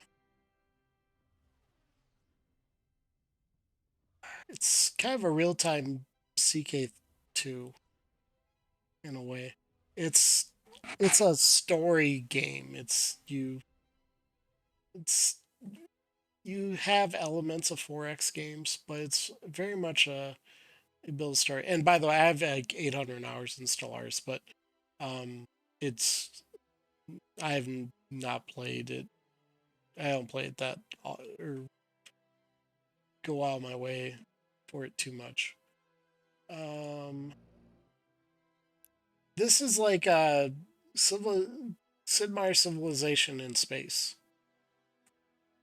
It came the original one came around about the same time Master of Orion did. So you had Master Orion, which started the hyperlanes craze, where every space game has to have hyperlanes, and then you had GalCiv, and GalCiv has their own mechanics. They've obviously it's their fourth game, but they have pretty well defined. Now there's some clear differences from Stellaris in this, and Stellaris does some weird things with combat, or that just doesn't make sense. Especially like star bases are like god tier until you get to like cruisers or battleships. Especially sometimes you really need battleships to take them out. Where here, your star bases are like they buff everything around them. I only got mineral collecting star bases right now, but you can add modules onto these, and then they get buffs. But they even the military ones are just they're not going to be uh insane because it's never worked that way. In this game, you military star bases are like fleet beacons. They boost all the ships around it if it's a military one, or they boost. So I like the starbase system over here better because they're not trying to do too much with them. So that was probably a long way to answer to your question. Okay, so we'll get that.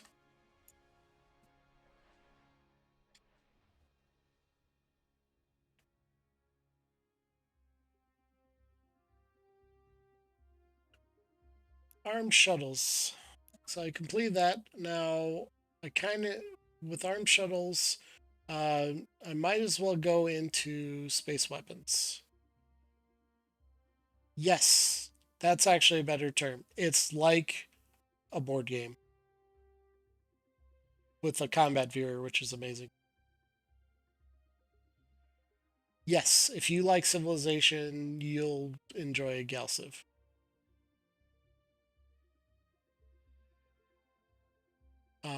Especially since they've borrowed some mechanics and made them way better. I don't remember who's first, but I believe Civilization.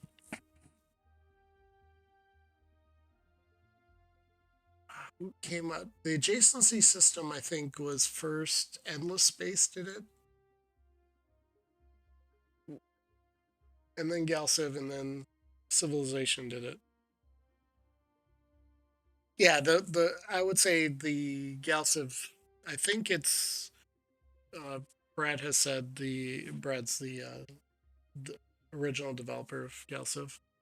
Um, I believe they said it was they wanted a Civ in space game, but since that, I mean, that was they literally celebrated their 30th anniversary of GalCiv or the original GalCiv game today. Um, so things have changed since then. They've expanded upon that, but that's a good way of explaining. All right, space weapons. Okay, space weapons are no, they're not much better than the other weapons. Here, let's go to tech tree here. So the armed shuttles gives you lasers, hypersonic missile, and star cannons. Space weapons gives you particle beams, Helios rockets, and Gauss cannons. They are identical in strength to armed shuttles, but they are cheaper to put on your ships. But it leads to weapon systems, which gives you +1 of to each of these attacks. And you know, and then that unlocks when you start getting to the unique tech trees, railguns and everything like that. Now, I like to get to railguns right away, and then maybe one of these other ones. But if you're not planning on going down this tree, you can stop at armed shuttles and come back to it later. When you're ready to do defenses. And then for defense studies, it's not the same. You only get hull plating with defense studies. Invasion tactics, it's just a stepping stone, really. And then it leads into where it breaks down.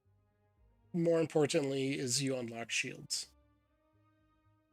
Um, so where this you may stop at space weapons if you're not going at war, at least for not too long, but you can go quite a while just building your basic weapons. You want to go if you're when you do want to get to your shields because shields are very important, especially early in the game. Okay, but so what am I gonna do? Am I do space weapons? Space doctrine's gonna be 5 turns. Xenobiology gives me a colonial clinic, which is this is really tempting.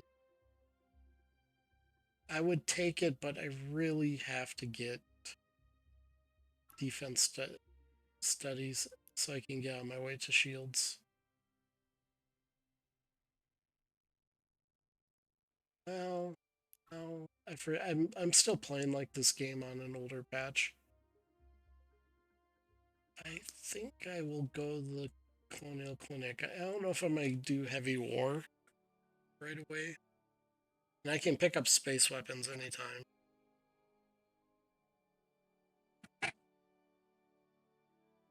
Uh, it's 2 turns. I'm gonna take it. Entertainment. Okay, so I got my entertainment district, and I came over here, and okay, so I got about 50 research now. Like I said, I'm not necessarily trying to core everything immediately. That's how you get a very slow game. You know, your start's slow. You feel like you're behind because you're coring too fast. You're better off building up your core worlds and then slowly build. You can eventually, like, there will be some people that say you don't want to core everything. There's reasons why it's okay to core everything you possibly can, but it's the timing that you want to be careful of. But I will still build. I need more approval districts because approval's still crippling me. Entertainment districts completed, done. Supply ships completed, done. And I'll send this. And I think I want one more supply ship. Okay.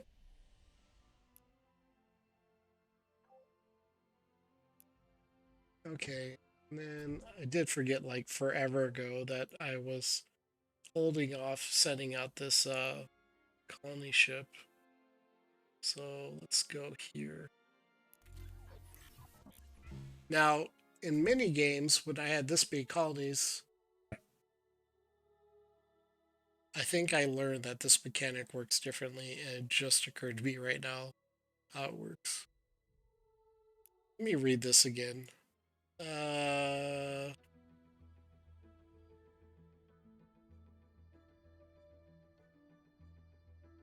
your citizens no longer generate. Oh, yes, yes, this works differently.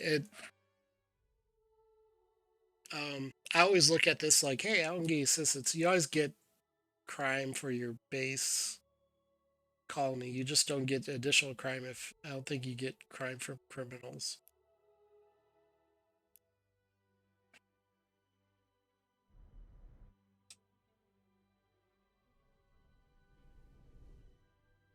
Okay, so my first two ships, I'm gonna send them over to my core worlds. Like, I'm getting ready to core this. Um, Sending them over to the core worlds because it removes the "we are unprotected" debuff.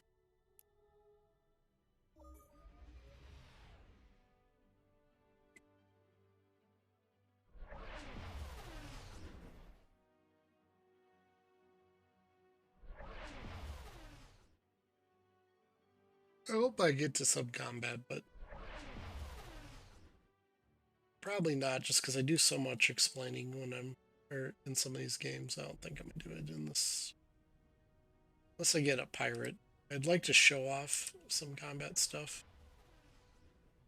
but I think it'll require like a pirate being there. I have some weird ship over there. Let's see. This leads a beam attack. Now these plus ones here basically. Let's say I've built a ship already, and I added the space cannon storm, which is a a one damage to kinetics. This now makes it, even if I built the ship already, I get an increased damage. And what this means is, like, you can build a ship and then 100 turns later it's not necessarily absolutely obsolete. I mean, it's going to be weaker than anything else. But I've had ships at the beginning of the game that I still can find a use to them to the end of the game. Are they going to wipe out fleet decked out with the best weapons? Absolutely not. But if I get enough of them, I could probably take a few down, or a small fleet with them down. So, so if you're finding out you're in battle and the AI is kind of getting the upper hand, you don't necessarily need to get to a point where you have to redesign your ships. Just get some of these plus ones going, and then design so you can use your ships. Okay, let's see. Capital mainframe. Ooh, tempting, tempting, tempting. Yes. Because I might build that research world. Okay, so I'm holding off. Should probably be careful about holding off too much because last thing I need is a pirate to come by and sweep all my supply ships I'm parking out here. All right, so I think I am going core because I don't want to take too many chances with it.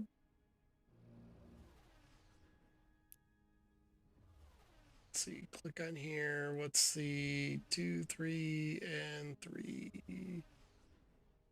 Of course, the only one that I managed to uncover is the 2. Okay, so now we're going to do a core.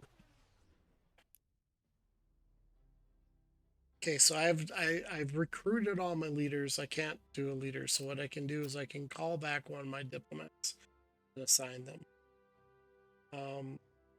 I would probably say the navigator girl is the one I don't need that much.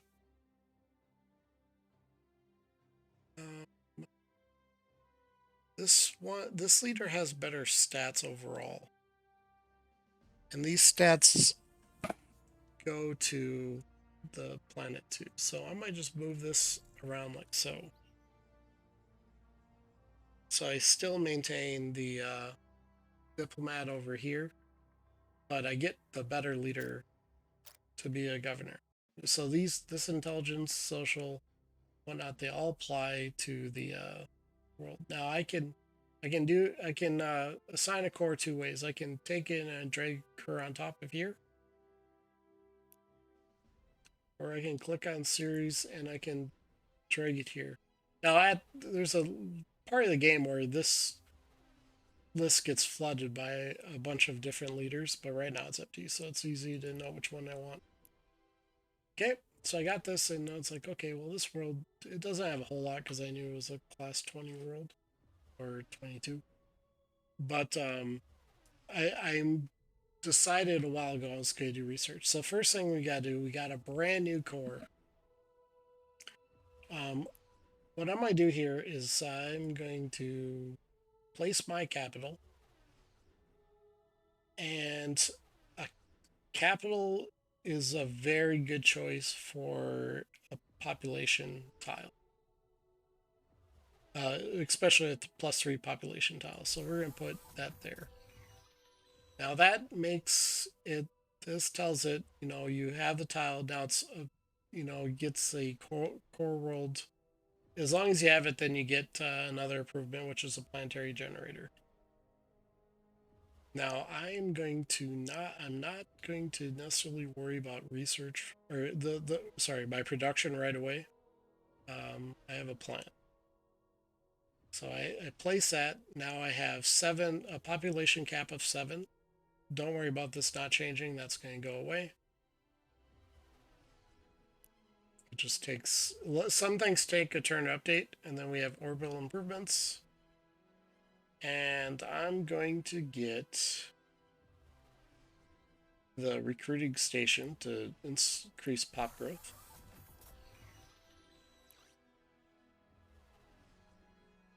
And the research lab, because I'm making this a research focused area. Now, I have this supply ship that I saved here. Supply ships add 75 manufacturing, which I can't move because I did something meaning I can't move. So we'll do it next turn. And I will place the planetary generator, but I'm not going to focus on its production. Oh wait, actually there's a better spot. I'll put it up here.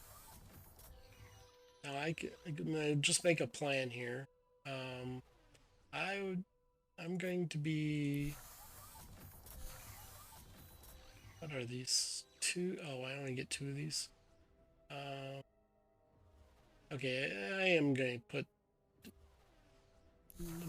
I'm running through some head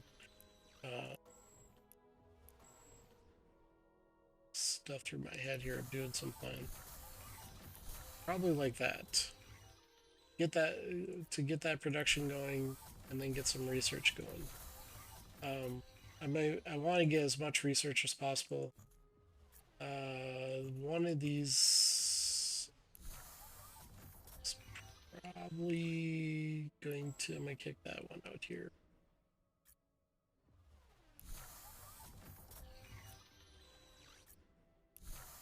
I can plan all these things and then move them around. I can either build a housing district or I can do the colonial clinic, which I'll do the clinic. And then up here, you do want your housing. Now I got a good housing start, 7. So I think that's enough stuff here to plan.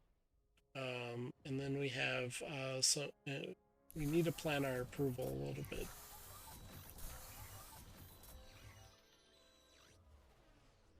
Now this way I don't have to come back in here and reorganize this whole screen. I have it kind of laid out a little bit, and we'll build this, and I'll kind of move stuff as I need it. And then for buildings, I'm not going to do the coronation beacon here. Not doing the beacon. I will do a tech capital, but I don't have the resources for it. Kimberly's Refuge Heritage Center and everything. So one thing I'm going to do is just so I don't forget, like these games go a while. You can easily forget what you're doing.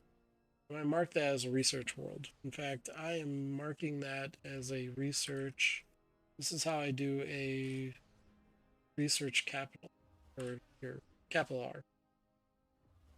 Lowercase r for research world, capital R for research capital. I put all my good stuff on the capitals.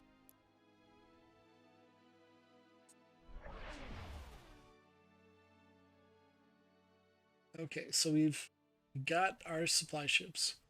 Supply ships are very good. Get reports. These are working. Okay, so they're because I have open borders, they're saying, "Hey, we like you." And let's see, core world capital is completed. That's because I did it on last turn. I did that on the last turn. Did that on the last turn, and I completed this. So I'll send the supply ship. So we have the supply ship. This is going to take 4 turns to complete as a production cost of 32. What I'm going to do is I'm going to take a supply ship. Supply ship adds 75 stored goods. Those stored goods will go here to the 32, which will leave me 40 stored goods, I'll still get my 6.7. Puts me on the way towards getting the next manufacturing district. Take the next one, drop in here. Now I have 150 stored goods. So this allows me to really rapidly build up my production. And I'm doing this with a core world that I built up. I didn't rush and cripple my production by getting too many cores. I can push out a supply ship every 2 turns. And gotta be getting close to single turn. Yeah, 65 is single turn. So I try to my capital is in charge of colony ships and supply ships, and that's all I build with them. Maybe freighters, at least for a good part of the game. Then I start expanding. I get colonies going, get my cores going, and then I'll probably reassign something else. But I'm pushing out supply ships and colony ships, and some defense. I need some defenses, which I have to think about here because I won't have another ship. Also, I want to build a shipyard as soon as possible, but I'll build the planetary generator first, and then I'll construct the shipyard. I do have the money here. I can't afford to rush it. They've increased that. Okay, so we have capital. I was just saying core ships, colony ships. All right, how are we doing on our population? I don't want to drain it too much. I think we're doing pretty good. We could do a little bit more expansion. I still have these spores here to use. Now, all my colony ships only take a single turn now. We'll do 2. Don't want to do 3. So I queue up my colony ships and let's do less. Oh, let's see. Dispute. Oh, this is one. Is this the one where they get mad? Nope. Support their claim resources. I think I get. Yeah, I'll do that. Your flagship encounters a cargo container drifting aimlessly, apparently Oh, abandoned. this is just a little bit of money. It's 5% of almost nothing. Is still nothing.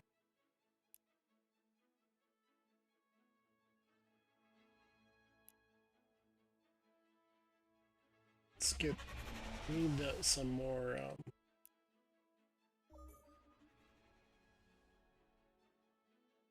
Artifacts. Money's getting low.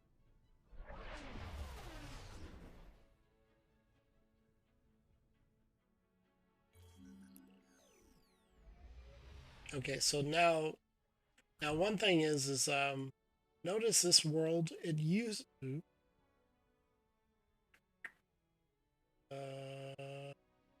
not a good entrepreneur.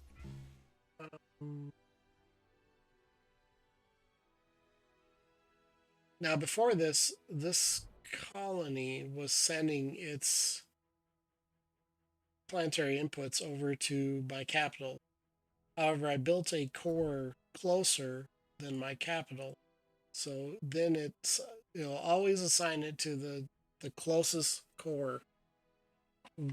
So when you're coring stuff, you want to make sure you're not like if you have a world that's you've built a world around a certain resource, but most of its input was coming from a single colony type.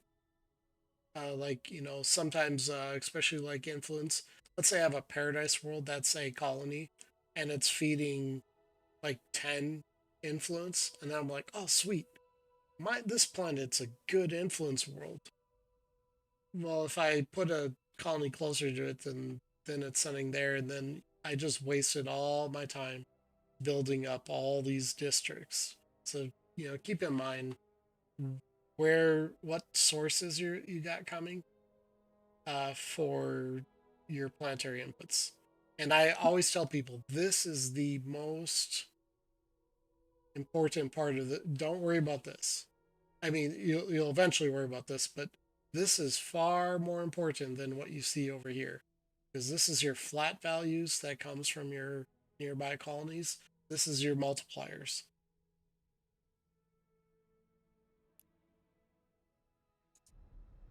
All right, so let's do a spore, even though I don't necessarily need to do it right now. So I have this world here. It's a dead world. You can't colonize dead worlds. But I have a spore. And now it's a class 5 world. And it has 3 input. It's adding a lot of stats. I just boosted up its usefulness by quite a bit. So this particular faction is centered around having spore. I think I'll leave more of the spores up here because this is my I just ignored research for the entire game. Catch up world.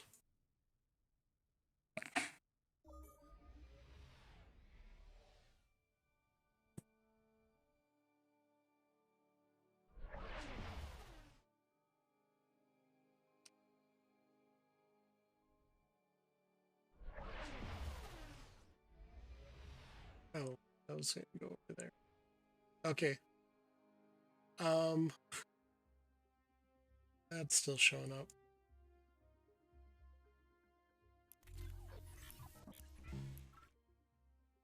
Let's see. Okay, so I got my research stuff. Needs probably weapon systems or space doctrine. Okay, don't be alarmed by this. This is kind of a bug. one of the minor civilizations just probably lost its independence ship.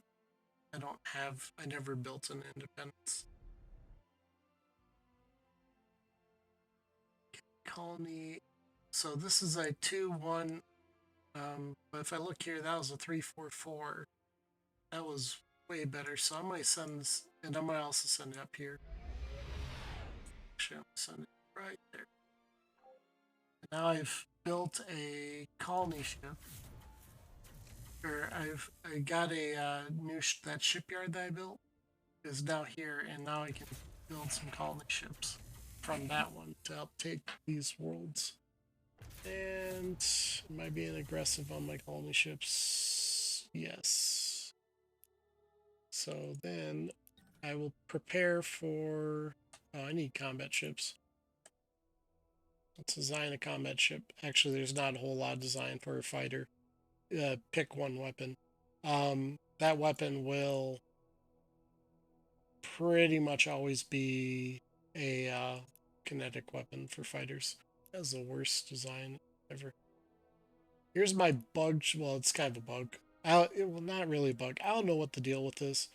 Yeah, I can. This ship design shows up everything. If you play or you watch Battlestar Galactica, I made a raptor, but it literally shows up everything.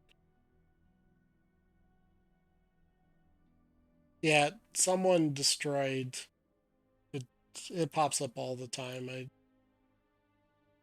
Someone lost. There was an independence and it was destroyed. I think it's actually it's a unique ship. I think it's. I kind of wonder if they just included for lore, like I'm supposed to care about the independence, but I don't. But yeah, that might be possibly why it shows up. I don't know if it's a bug or not. Okay, so we'll do this one.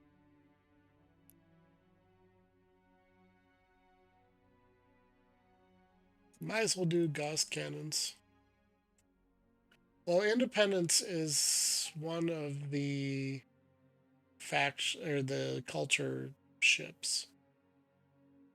And I think it's individualism. Like all the independents have or do the same culture.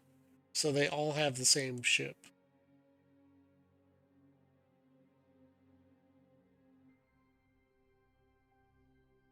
Can I I can double click on the Gauss cannon and it'll automatically place it somewhere. You actually probably won't have these little red stars. That's advanced mode. So if you come in here, you can double click on this.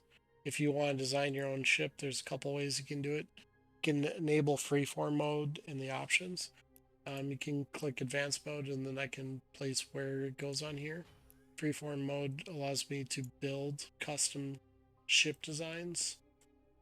And then there's another mode, or sorry, this is cosmetic mode, and then there's freeform. I did kind of share some feedback. Let's put all these things together, all under here, because there's so many places to get this just right. All right, so we're just doing the Gauss cannon. Kinetics work set. Yeah, that's Gauss.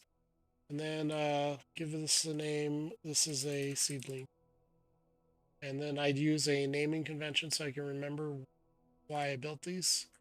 This is a 1 kinetic weapon, nothing else, and no shields or armor. And I forgot one other part of that name.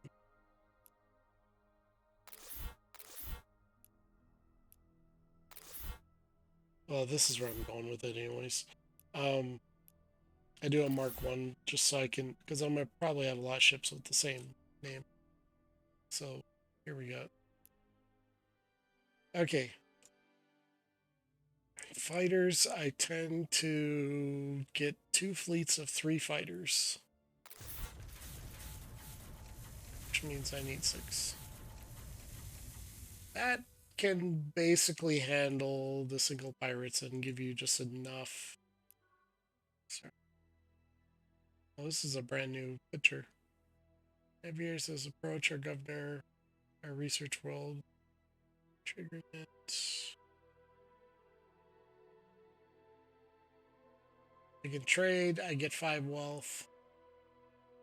Wait, I get 5 wealth on the world? It's not. Well, it's not. I've already decided it's research.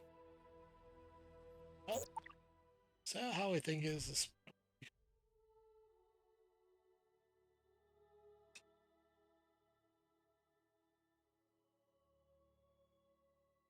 Oh, yeah. Yeah, I've never seen that one. By the way, those notice I still have a lot of stored goods. You can only build one thing per turn. So, this is. I think Stellaris had this same mechanic, but it's sort of always been in the game. It's just now that it's easier to see it's there. Yeah, because GalCiv 3 came out before Stellaris. But if you want a familiar mechanic, it's kind of the same there.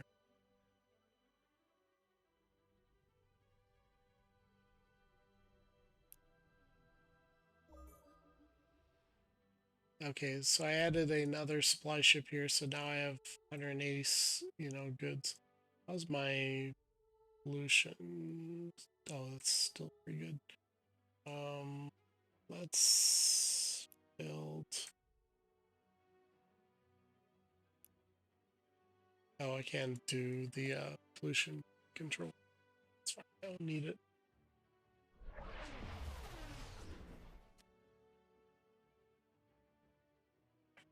Okay, now you may have seen. I don't know if you saw it, but let's do. Oh, my research is kind of kicking in.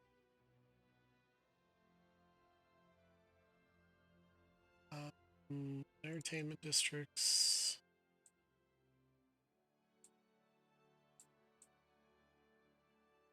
Okay, you may have seen a little ship just came up here and disappeared. And what that is a trade ship. Now you can trade to an AI, and the AI can trade to you. So they're just giving me some free money. So you get 4 trade revenue just from the AIs. I could also build trade ships to send to them. The difference between sending or receiving is you get a small bonus if you send it. But when the AI sends you a trade, it doesn't cost you a trade license. It's the only ones that you send out. Okay, so we got this, and I think my production is really good. My food that I'm not even paying attention half time is still pretty good. Um, Genius grants, I'm at 34, 36. Yeah, that's probably better. I don't know what that sound was. Okay, so now I'm at 93% approval. If I build another approval district, I'm going to be over cap. So there's no point in doing anymore. So now it's the next plan. Pollution, I would say get around 20%. And in that regards, I could do 2 more manufacturing districts. You want to be careful about going beyond 20%, especially with this race. I mean, you can go 30 or 40. It's just you have to worry about pollution. But this, I do have actually a lot of wealth. Let's do wealth. Because then I can just rush by stuff. I don't have good cultural input. How do you feel about trade routes being fixed and you can't delete them. I think they're looking at that. If I recall correctly, I'm not 100% sure on that. I don't want to build this here, but I want this. I want the one control per month.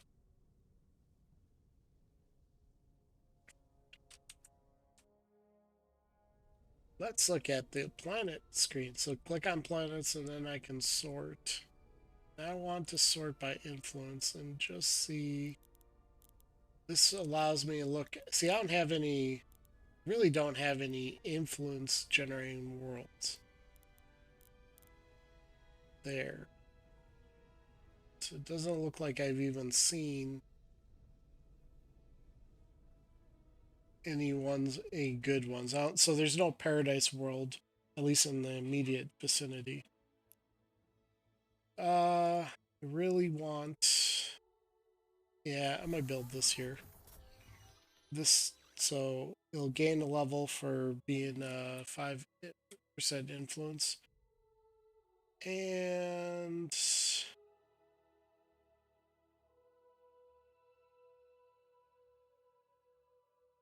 let's do some wealth districts. How am I doing on how? I got plenty of housing. I am not running out of that. Oh, let's get the Illyrium. And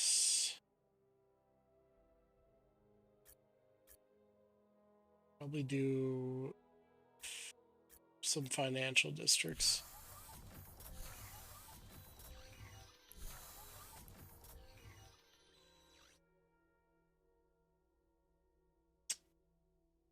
And eventually I'll do that level.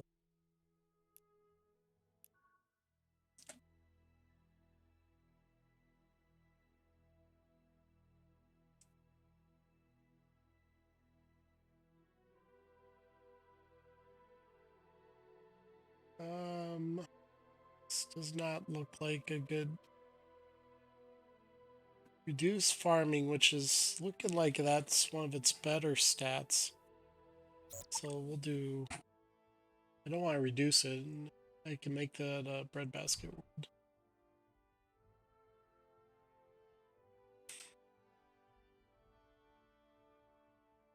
And let's see.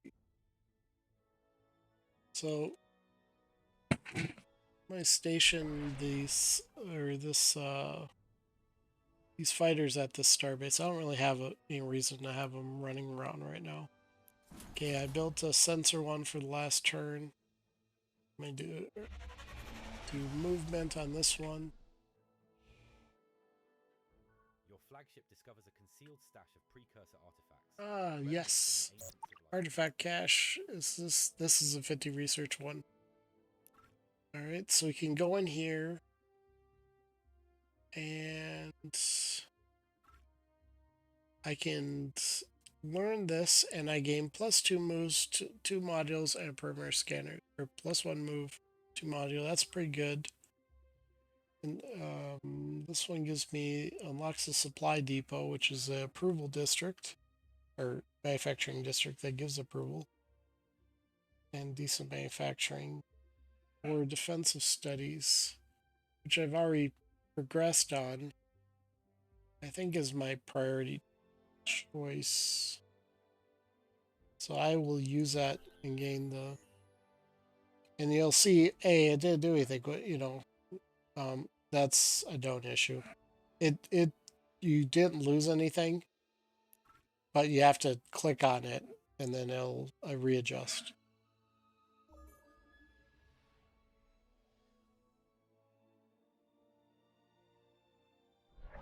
A lot of things sometimes don't update on screen, and I think part of it's intentional for performance reasons, because you can have thousands of stars.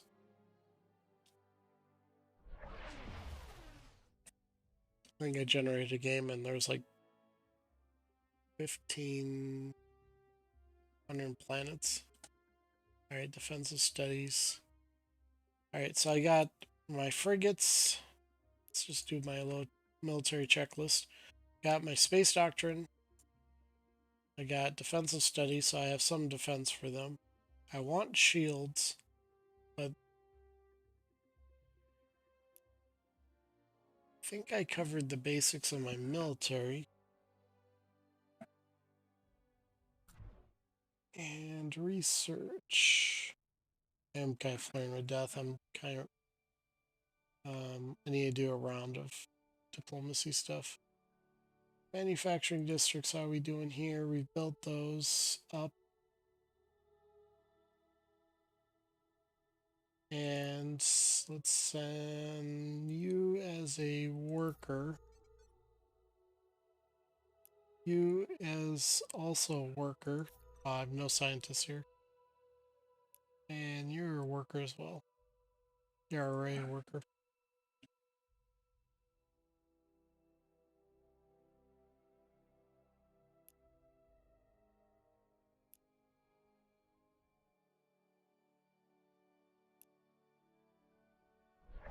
Okay, so I don't, you may be sitting here and like, okay, I don't want to keep microing these ships. I know I might send them over here. Um, let's pick a good spot for them. Let's do, click on my shipyard. I'm going to click set rally point. And I want to kind of put them in a spot, maybe up here. That way, they're sort of able to respond if the your start threatening me. This. Oh, I have to do it a different way. Okay, so now that I've set my rally point, click go to on my set destination. I could also go to civilizations automate and I can say shipyards. You want to read this as shipyard ships or fleets. I take any shipyards, build, this is their action, that are building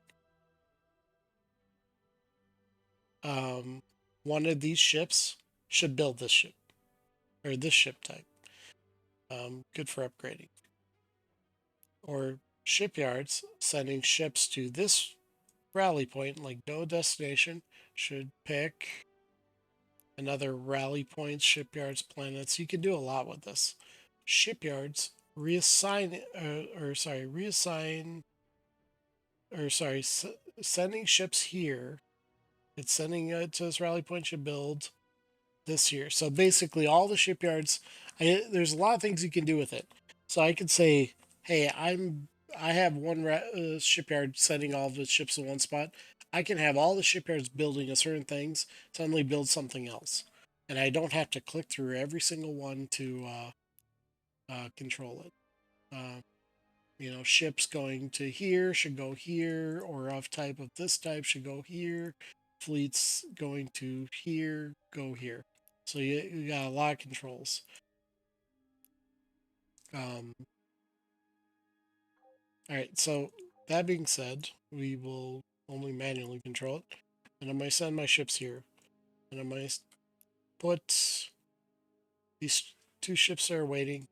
And I'm going to queue one whole round of attacks. I did just build these, but I might do this and then continue next turn.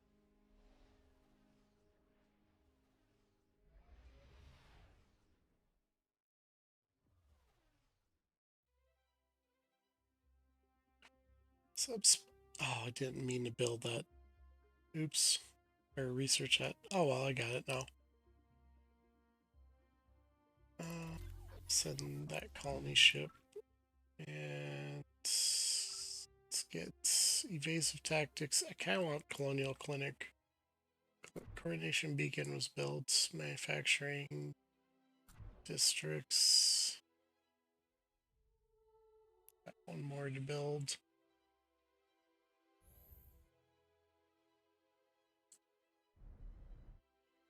Okay, this shipyard, that's brand new shipyard, is now colonizing its own worlds. And I'm gonna actually probably get more out of, using Spore. Yeah, that turned out to be a better world to start off with. So I can let the AI colonize these.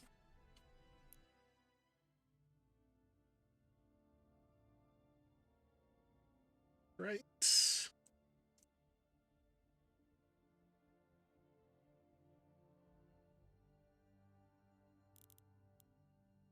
Oh man. Okay. Celesteria. We unlocked our frigates, so let's design a frigate. Okay, so frigates move fairly slow, but they're faster than cruisers. They have they target bombers and fighters and everything like that before anything else. They also have a increase accuracy against other ships. So first thing I want to do is I want to pick a design that works well with them, or that I want to do. I don't care if it doesn't work. That works. I like trying to be somewhat unique. Sometimes things are very close and it's just different variations. It's hard to see on one of the screens.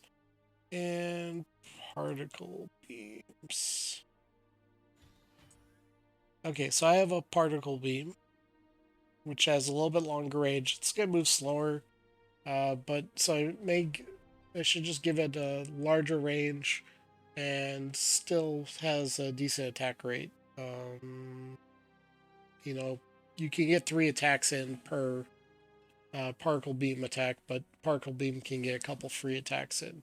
And at this stage of the game, that's better than anything else. Hull plating is useful because it's not as good as a shield slot, but it can deflect up to 5 damage, which means it's going to deflect on average 2. So it's not going to take too much damage, although every time it takes a hit, it's going to lose some of its efficiency on that. But I believe this ends up being a lot more oh, and I can do 2 hull platings. This is a lot sturdier than just stacking 2 particle beams on it. This thing can wade through a ton of fighters. Where if I put 2 particle beams and no defenses, um, it's not going to do so well in combat.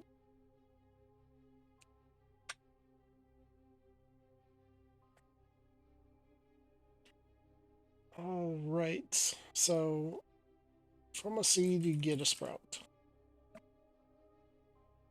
And it's a Mark 1. And it's 2 beams. Oops, sorry. 0 connects, 2 beams, 0 missiles. And then 0 shields, 2 armor.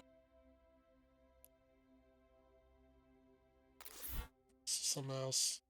I have a lot of test ships. I test a lot of stuff for the game, so I'm always deleting different ships. Okay. So I got my first I finished my build queue. And what this means is I have a fleet going here. I can now like basically say, hey, I'm capping that fleet, and I can send my next fleet, create a new rally point, send that up here. Or I could not even bother with the rally points and just build them and put them to sleep until, like, I can queue up. What I'm gonna do is I'm gonna queue up a whole fleet, and I'm gonna just put it on sleep mode and wait till it builds the entire fleet. And then once it says, "Hey, I need a new ship," then I will assign it, or I'll move the fleet. All right. I think that's how I want to do that. And am I going to do colony ships? Probably not. I think I got basic colonies all set up here. The Yor, I'm kind of running into the Yor. I'm not going to worry about leapfrogging up here. I have the Manti. So, and then the core worlds I got all covered down here. So I'll use each core that I make from now on to round or finish up their class 1 worlds. But now I'm going to repurpose my capital, and right now it's going to just build ships.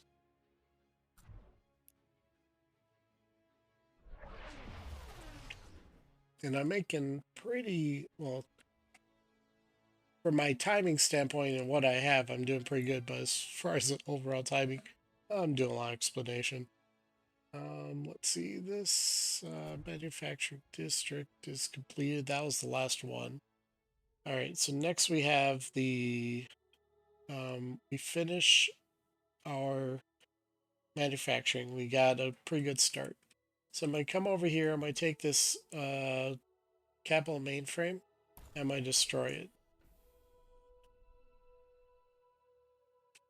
And then I'm going to come over here, take this capital mainframe, and I'm going to put it in the center of all these research districts I'm about to build. And probably, and then kind of, I'm clicking around here just to see, okay, that looks like it's a decent order. I want to make it kind of, so if I build this research district first, then I just kind of go right around the circle here. And then I don't have to sit there and, jeez, I'm clicking all over the place.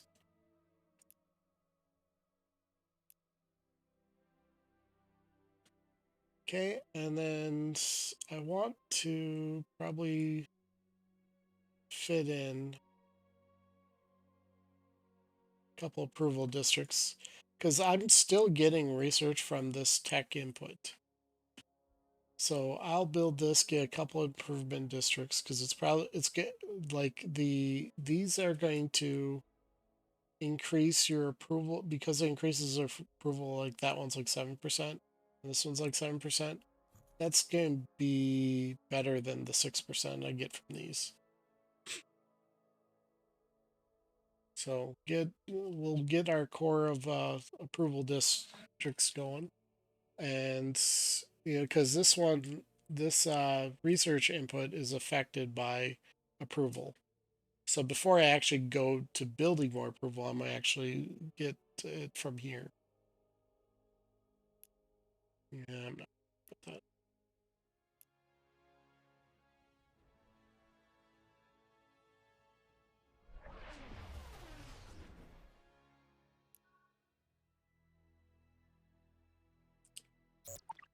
I'm ignoring my. I mean, okay. So let's look at diplomacy again. So last time I talked to these guys, I gave them uh, an open borders policy. We're also trading with them. They open trade with us. I haven't sent a trade route. We're trading with them. They have the same values. So this is a +1, +2, +3, 4. Or sorry, yeah, 4 +2, 6 minus that's 5, 6, and 7. So all these are it's a +7. Now it would be a +7's about here, but it doesn't migrate all the way there at the same time. Now I don't have good vision on the Manti area, so I'm gonna do an exploration treaty, and the other faction loves when you give them an exploration treaty. It says, "Hey, very well, let's trade," and I can get like generally a whole bunch of stuff. That's a bad example. Um, I can get stuff. But if I do the other way around and I ask for exploration tree, they're like, no. So you only can give one treaty, but you can receive as many of them that you trade for, I believe. Okay, so we have a snuggler colony as an option. I can purchase that. We have Promethean, Thulium, or modules. How many modules do I get? Ooh, lots of modules. They don't really trade a lot of these sometimes. That's actually a pretty good deal. So I have to build them. And I think that's better than the other resources right now. And oh, because I have a pretty big deal, let's make sure we do a trade. It's not much, but the bigger trades it adds up more, and we'll accept. Now the Yor were hating us, but because we have been doing some diplomacy, they're okay. They're not, they don't like us or hate us, but they're not necessarily trying to wreck us. Do watch out for if it's saying something like "we covet your worlds" or "you look weak," because then they're about to declare war.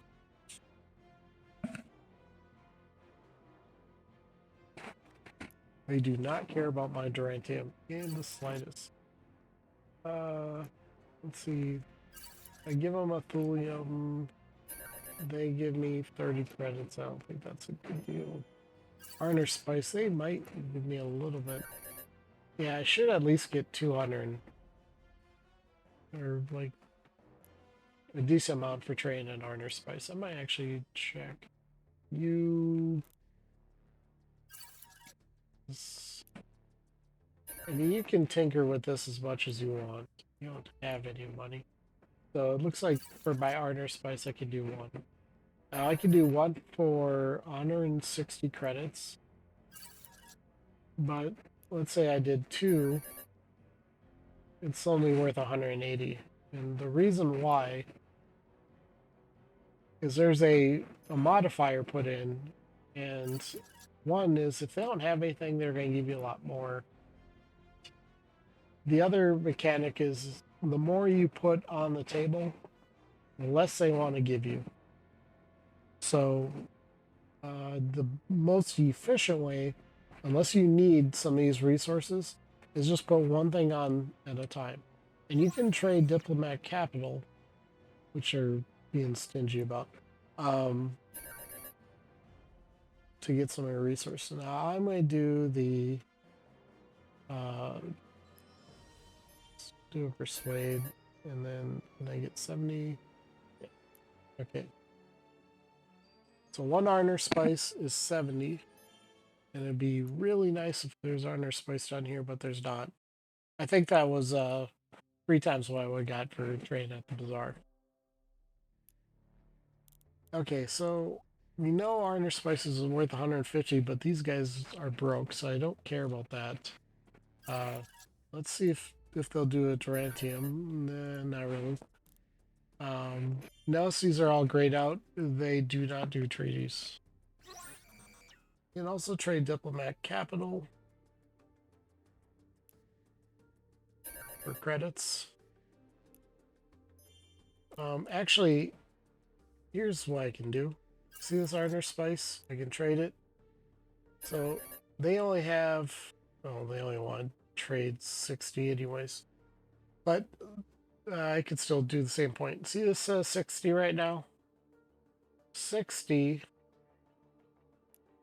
is the same as, oh, they're being awfully generous. Unless they change this to not 50 turns. Oh, they don't want to trade more credits because they don't have any. They don't want to make themselves broke.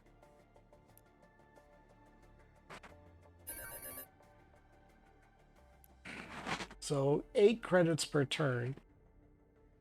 Take that, multiply by 50 turns. That's 400 credits for their Honor Spice if I'm doing math correctly. Oh, 1 second. 50 times 8. Yeah, 400. So they're giving me a ton for this Honor Spice. So as long as I don't declare war with them in 50 turns. And you can try some shenanigans, and then I can finish out the deal by taking some of their credits.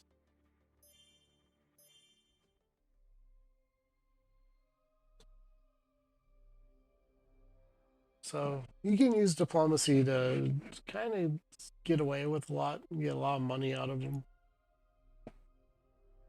and not get too crazy. Okay. I just I don't like doing stuff that could feel broken, but I think that's fine. I like when you can do a lot of options for diplomacy. Later on, there's different types of treaties and different types of alliances and trade embargoes, and you can ask them to declare war. You can do quite a bit. Okay, I think I'm at the point where don't need to send out all my good guys. And series. Oh, this is not the same world. I want to send out all these guys because they're all garbage with intelligence. Okay, yeah, the pirates have destroyed the Independence again.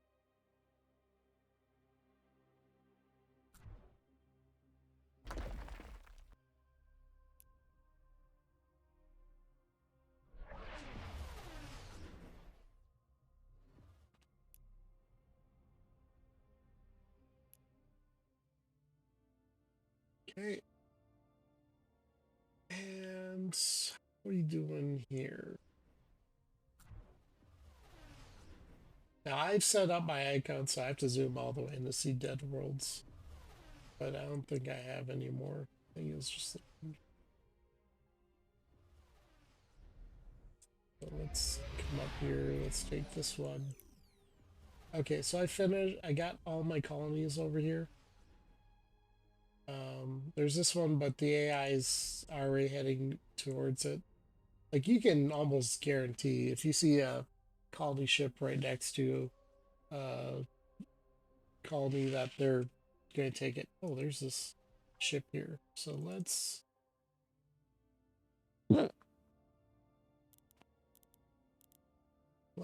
build.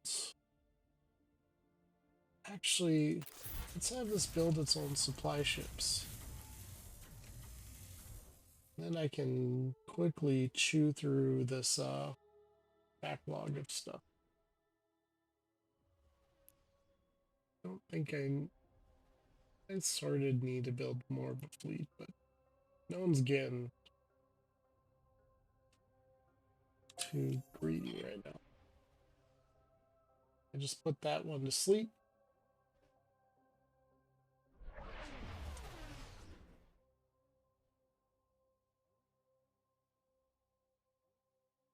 And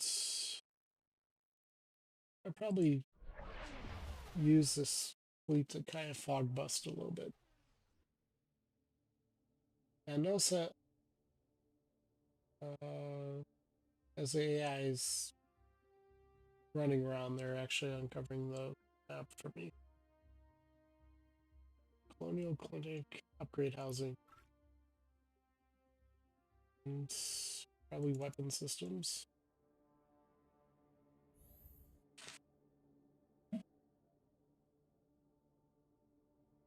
And now I think my build, every time I build a weapon, next one I build a non-weapon. Or, sorry, military item, then a non-military item. Just kind of balance my research.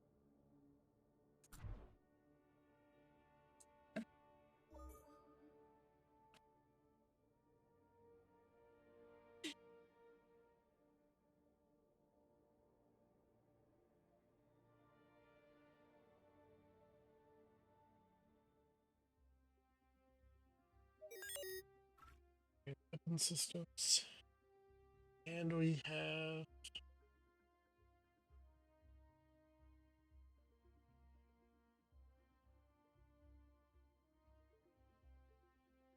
artificial gravity, xeno-industrialization, and directed weapon systems. So I want xeno-industrialization.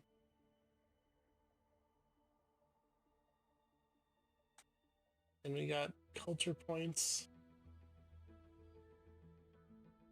Population growth rates increased by 25%. Yes. Then coming up is 10% approval for civilization species, or every citizen with a traditional trait gains one raw wealth per turn for their core. That is very handy.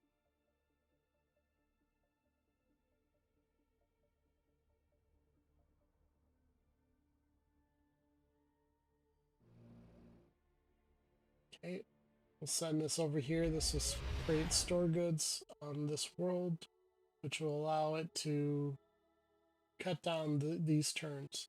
So don't worry about these turns. There's many ways of just rapidly cut through these turns.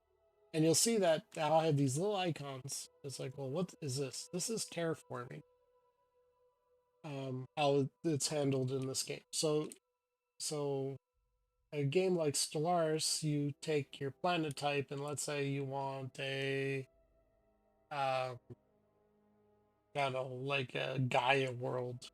You can uh, terraform by clicking the trait, clicking here. It works differently in this game. Terraforming is you unlock a new tile, and then it adds to it. And so as you add more terraforming text, you gain more tiles that you can expand with. What's this? Oh, Colonial Clinic. So let's, I sometimes you got stuff placed in, let's say, okay, we have this industrial center. Well, if I put this here, I can now upgrade, gain a level on my, or gain some levels on my industrial center. Um, we have the so that's what that is. I think I'm gonna do a colonial clinic here. The clinic is boosting my capital city by +2, which gives me a population cap of 14, and then the capital city is granting 2 levels to my colonial clinic, which will add 20% growth rate. Let's see. Okay. Here you have approvals at 96. You will never see you may never see 100%. 96 is, you can consider the cap for approval. And the meaning is Frogboy says no one's ever that happy with their government that they're 100% in agreement. So that's why 96 is the cap. One of Stardock's games they do is the Political Machine. They generally release it every election year, so that means there's a new Political Machine game coming out next year. And it's kind of fun because, well, it's kind of silly. It takes all the candidates that are running for, it'll probably include everyone that's running right now in the primaries, makes a bobblehead for them, and you can, it's kind of a little simulator for the government. It's kind of fun and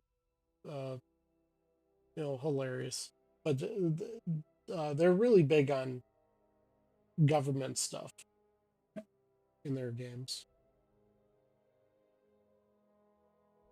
All right, so I don't need the recruiting district, but I could destroy this, or destroy one of these and place it, but I still have plenty of tiles to use, so I should look at resources. So let's look at the bazaar. I have harmony crystals as an option, and those are always nice. Hypersilicates, and then the standard ones.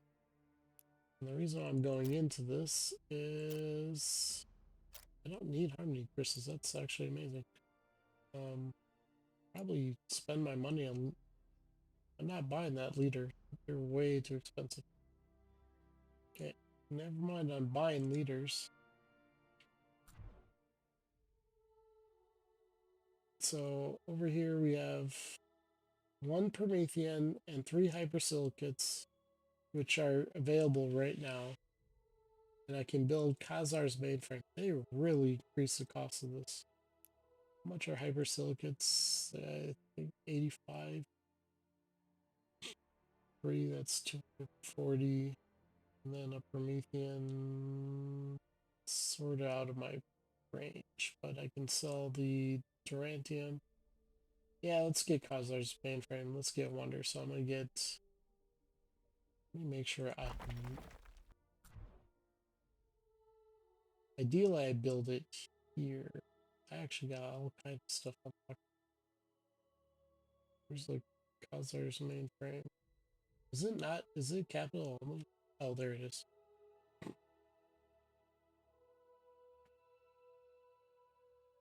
One Promethean, 3 hypers. Let's see.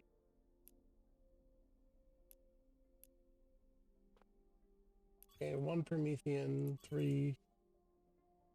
And we need a little bit more money, so we'll sell this and buy that. And now I can build a Khazar's mainframe, which I will build. What's your level boost? It's really good. Somewhere where we got a 6. Maybe here, because I can throw it next to this for just slightly more. So that was planned for this. Khazar's mainframe. We'll put this here. This is a wonder, like in the Civilization series. So I moved that up. I have this 6 turns because I have these stored goods. That also, that's how you rush your, or the ideal way of rushing your wonders. I have a colonial clinic for this, so I build that there. I'll probably build it after that approval district.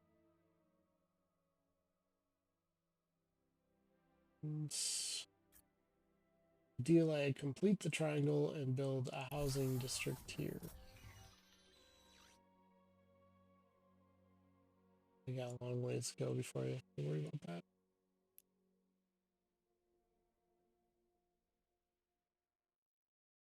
I think once I get an affordable core, I'll build that next.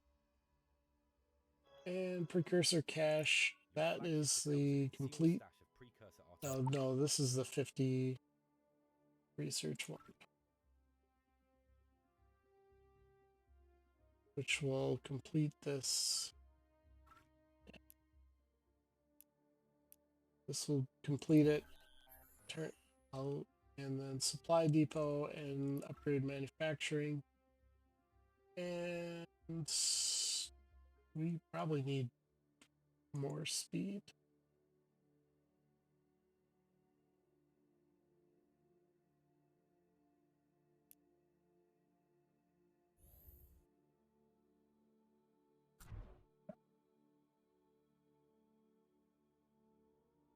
Okay, so I'm starting to rise up, and I don't know what's going on with your. I don't think they're at war with anyone, but they're not doing well. I just slowly went past them. So if they are weaker than you, they most likely won't declare war on you.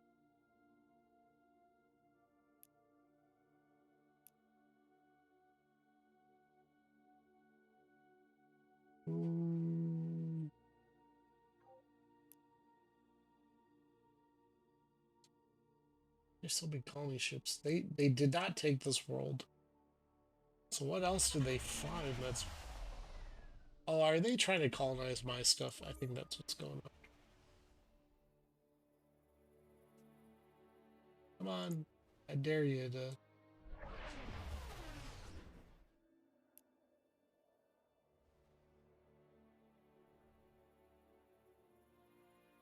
Let's come over here. Let's get a little bit more fog busted. Try to watch what these guys are doing.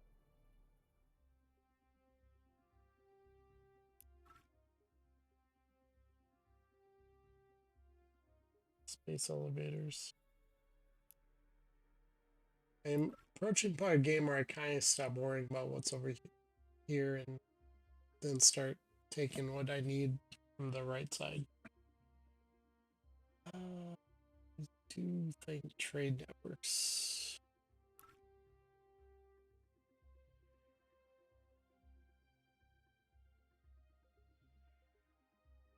Starport. How does the starport work? They just increase the pollution a bit. 2%. Ooh, that hurts. We'll do trade networks. Plus I have a decent production from it. Celestoria. How's your population? It's decently high. Okay, so this.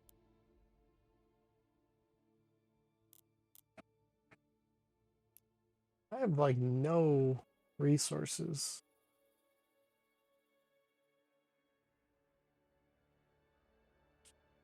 I like these 3 Durantium, which I basically went around the ore and stole. And that's it. Yeah, I've claimed everything else in my territory. It's really weird not wanting to build constructors. Although they're build the star bases. Let's do a few of those.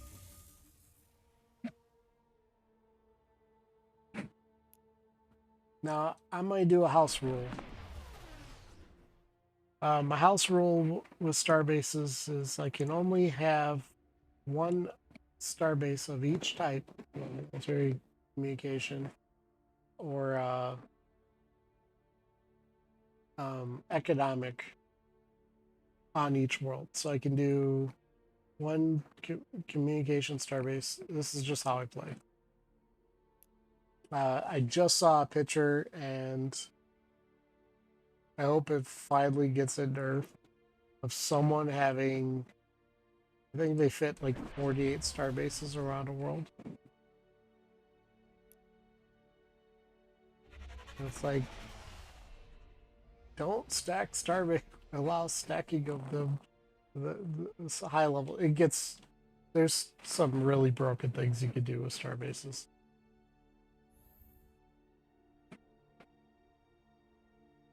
Okay, so we got a constructor, and I have this fleet here. This is kind of a let's see, this fleet will probably come up here, and then I'm going to. This looks like it's going to be my influence world. It's not great.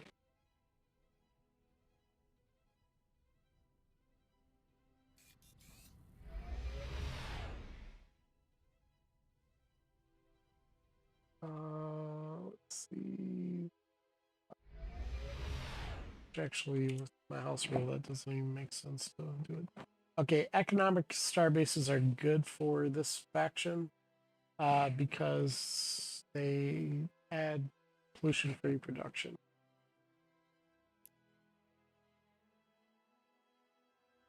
So I can build the starbase factory, 0G scaling for 2 Durantium, and costing a module.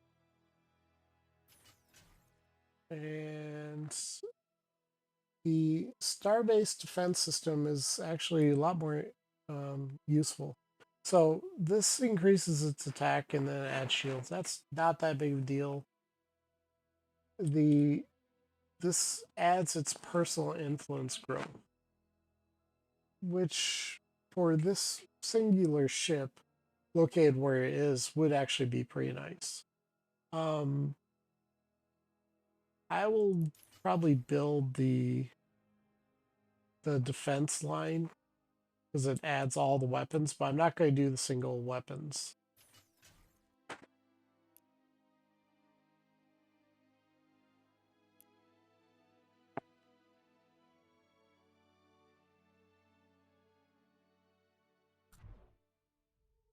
Okay, so now we have 4 turns remaining, and I have this supply ship.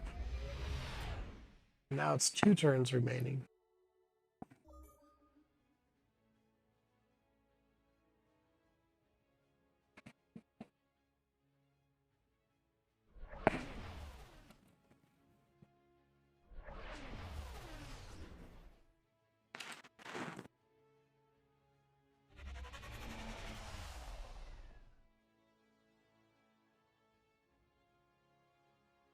I think pretty quick here.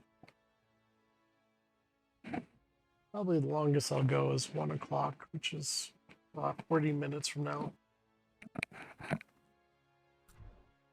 Or until I get a little too tired. Okay, so now I have an economic starbase. I'm going to do a culture. I usually space them out about 5. I mean, I could actually go further because I have Vigilant. But I'll do this and build culture starbase. And culture starbases are a little weird with the numbers because you're like, okay, this adds 5%, this 10%, and it adds flat 5. Depending on what you use it on, I can tell you that this one applies to this starbase's personal influence area. These other 2 numbers add to the colony's influence area. So a flat number and a percent number. And then the communication buff does the same thing. It adds a percent value, flat value to the colony, which is reflected up here.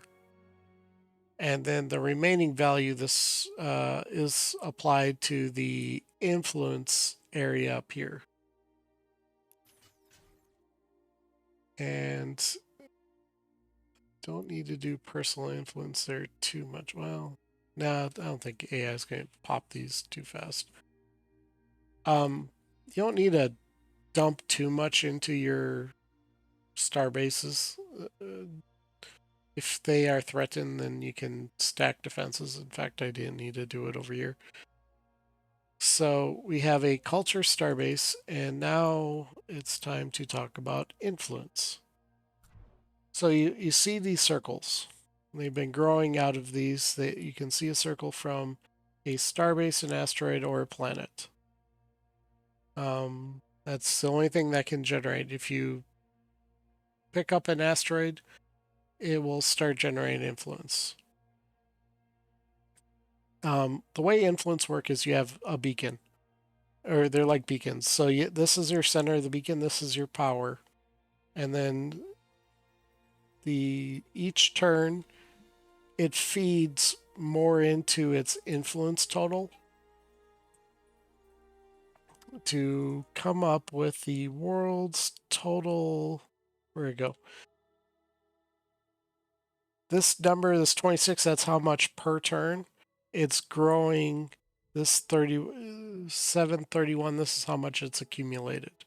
Then based on how much it accumulates, will affect its natural influence radius. That's the how far away from this the borders are. There's different thresholds. There's a formula for how the range is actually determined.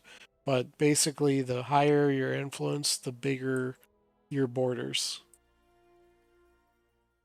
You can stack a bunch of influence on here. Your per turn influence and grow it quite rapidly. But the most important factor here is it's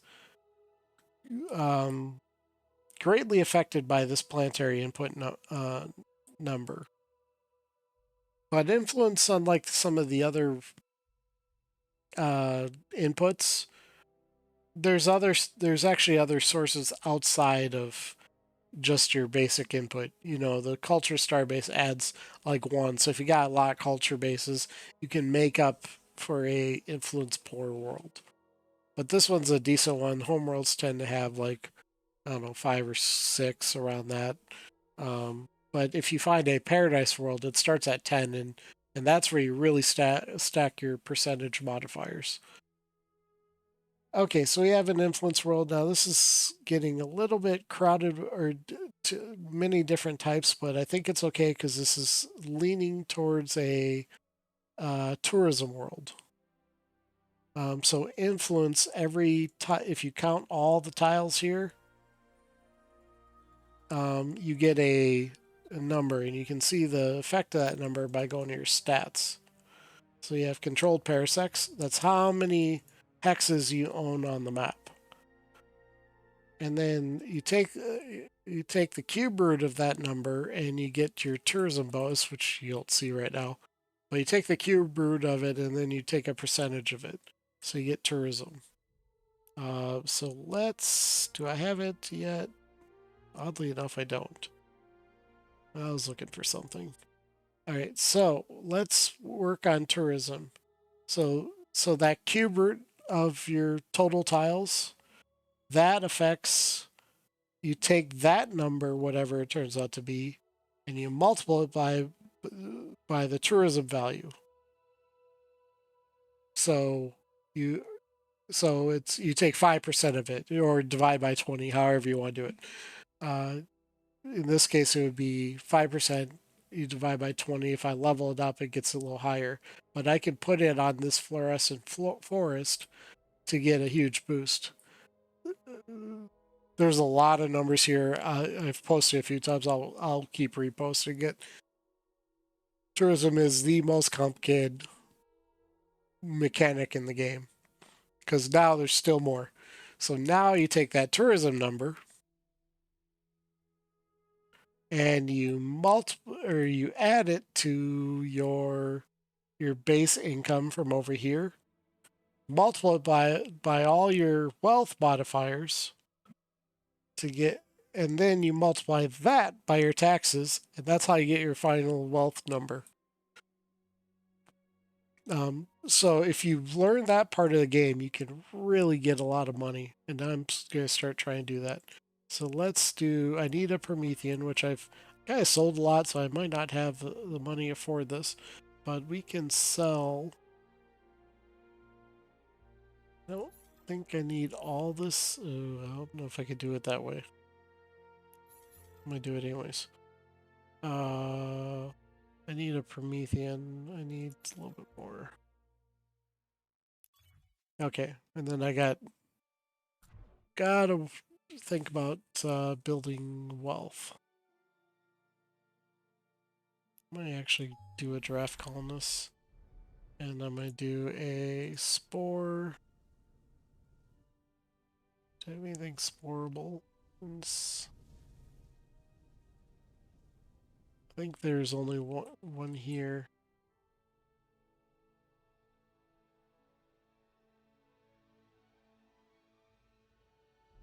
Let's grab this.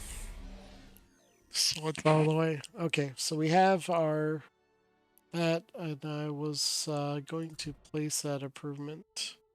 So we paid the base cost for the Heritage Center, which is a tourism improvement, and it's going to be a level 3. This is going to get 20% tourism, so we're going to get 20% of the cube root of our tourism modifier, but that number will show up after I build this.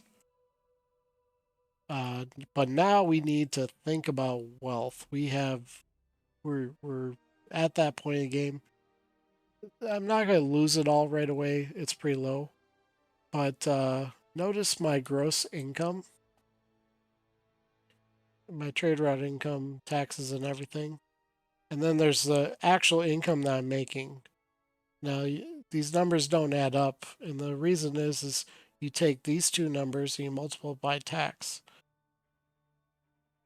So we get 10% tax. So we're only getting 10 credits, or 17 credits of our total income, and then we're subtracting I think that works slightly different, but we're not getting our money. I can increase the tax rate. Now, this puts a approval debuff. But now I was losing a ton of money, but now I've raised my taxes and I'm at 28%. Or sorry, 28 credits per turn. So now I'm doing actually kind of well. And it's going to get much better. This is where I transition from being absolutely broke to making a ton of money. All right, so we got some income. Yes, 100% agree, and I've posted it 5 times on the site reps that they need to group those numbers so it's easier to read. I I bring it up all the time. It's like that tooltip. I want it clear. There's is a reason why it's not that way. It's actually probably harder to code in the UI, but I will keep asking for it because it makes it so much easier to go through. Okay, leaders. I'm not even getting leaders to show up that I even want to buy. Um, there's no benefit for buying this person. This one's okay. I'm just not getting choice. There is a solution though, and I can get some money here, and you can get leadership recruiting, and you get an executive order to get new leaders. Okay. Oh, my diplomatic deals are coming up. Okay, we have a little bit of a problem.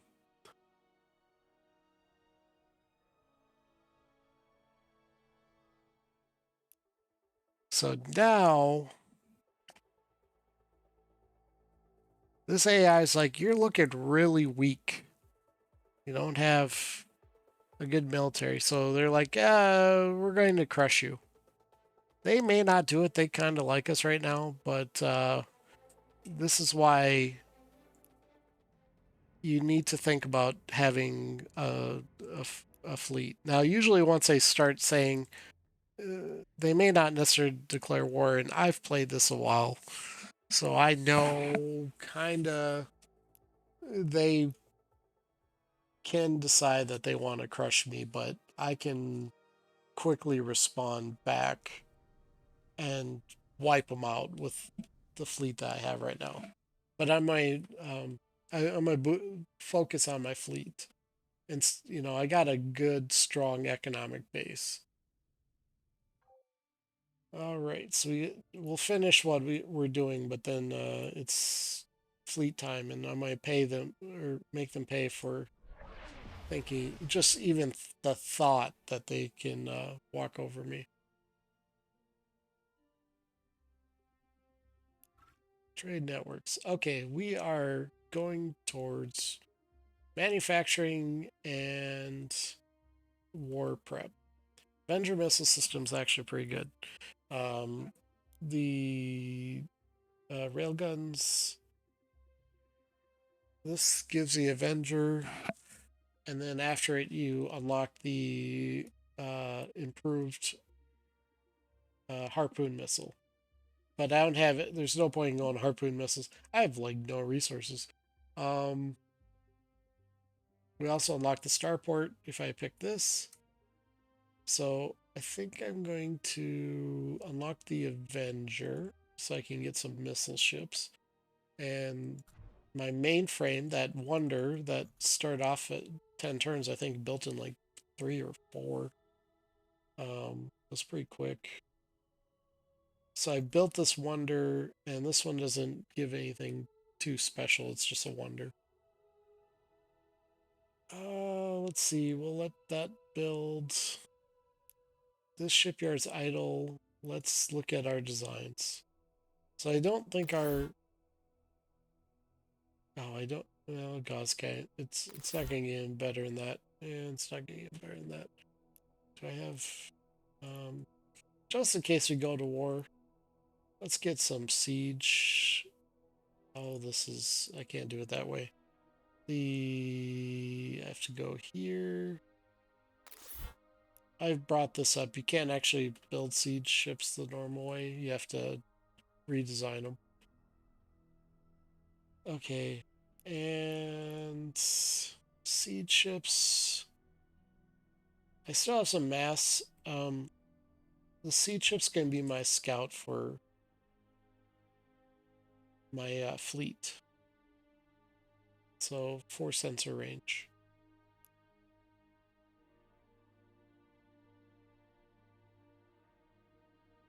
And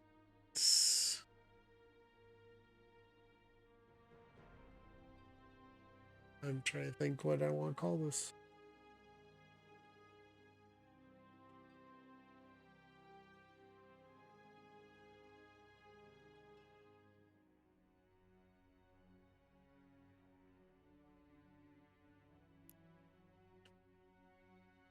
Sure, we'll go with that. Okay, so now I'm going to come in here and all the AI generated designs, I'm just going to get rid of them. I'm doing all my own ship designs.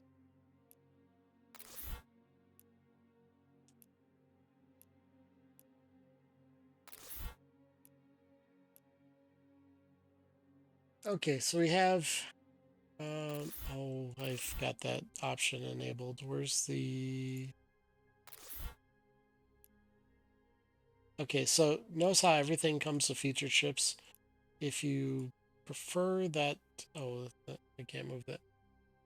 If you prefer that they don't automatically show up in that top list, you can go to options. This is a freeform design mode, and you can uncheck auto favorite create ships. Okay, let's see. We'll send that over here. Am I gonna do another core? I don't think I need to. I got decent amount of crime, but and I'm not worried about the them. I might core this. Provided I can get a leader that's not absolutely useless. You saw a number here, or you might not have, but if you look back, Byzantium became available on my buy one to so I can build Kimberly's Refuge and solve my lack of food problem.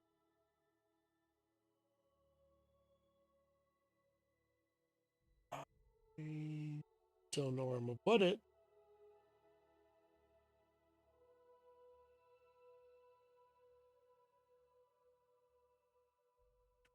This adds 3 levels to population. And I might build. Oh wait, what am I doing? I might build it right here.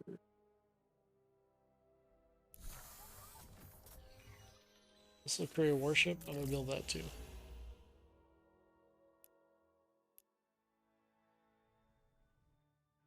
Okay, because I got trade networks, I have a trade ship. And just in case these guys are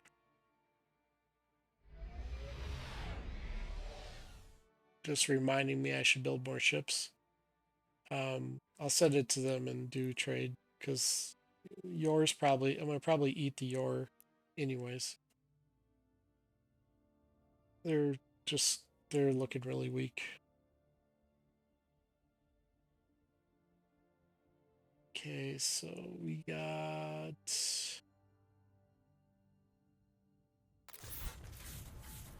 Let's get 3 seed ships.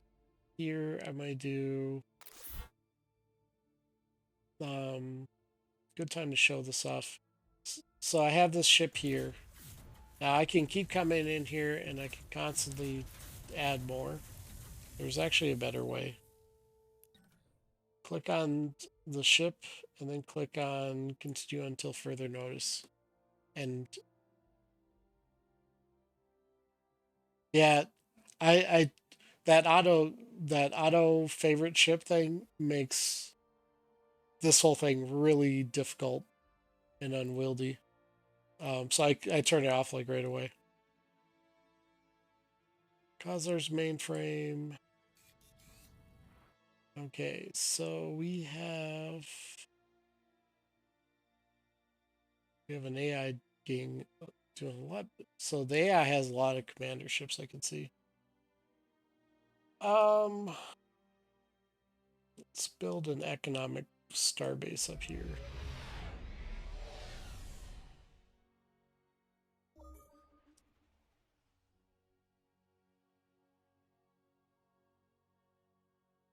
Wow, the AI is doing better at not just coring stuff to core it. That's the first time I've seen it. Oh, they could also not be able to afford it. Never mind. I think I'm giving credit where credit's not due. Okay, what do you have for resources? You have a lot of harmony crystals. They got the event done. Thulium, Durantium. My Durantium's getting a little low. I mean, he's kind of wants to attack me, but I think he's sadly mistaken. I'd like to buy some of those harmony crystals because they could be cheap, but credits per month. If I buy one that's 52, 3 is getting into territory that's not worth it. 2 of those. 150 credits for 2 harmony crystals is a good deal. And we'll take some diplomatic capital away. That's if I remember what that total. I think harmony crystal is 150. I don't remember the base value. Okay, harmony crystals are good for your governors. They add approval, loyalty. Now, loyalty, this number, you never want to go below 30. Otherwise, your plan can flip over to the other side. But it also will come over here. We can see that they're 86. If we go to all of our citizens, they get a bonus. Our governor is loyal. So, that helps with their approval.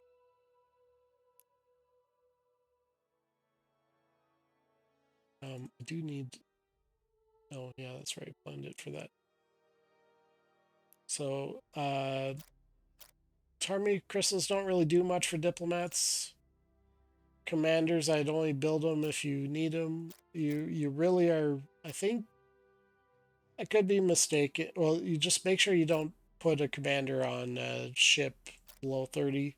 They'll just flip to the other side. Harmony crystals are good for your uh, governors, and you want to stockpile them as much as possible. If you can get a good deal on them, you want to take it. Okay, what do you have? You have Arner Spice. I have a Harmony Crystal, which this may seem odd. No, you don't want it. Sometimes you can buy from one and sell to the other. It doesn't always work, but you can do that. Antimatter. Antimatter would be good right now. I just don't really have anything.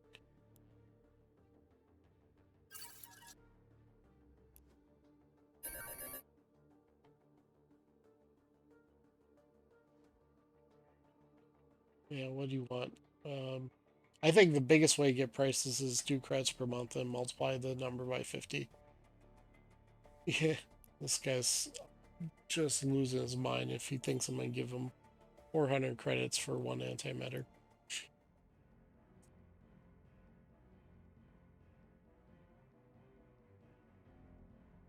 Yeah, the more they have, the better the deal is, though. You probably won't give me a good deal, anyways. Yeah, it's less than the other guy, but they are not trading those. I think that's the only deal. Or oh, I forgot a buff. Uh, you can do open borders. Another thing you can do to make them like you is make one your friend, and then you can also say, you know what, I like you so much, I'm gonna give you some money, and they'll like you even more. Um, this ends up paying off if you get to that uh, like 9 threshold I was saying, which I think this will help me push to that point. This is total. So we declared friends, so I don't know if that shows up right now. So we can add these up. 1, 2, 3, 4, 6, 7, 8, 9, 7. Add 2 more. Yeah. So if I give you 9 credits per month, which is not a big deal. I'm starting to get decent income. This is going to boost and go in here. This number is going to start really quickly going towards a +9. And if once it gets there, then they give me a really good deal. So each turn it's going to go up by a little bit.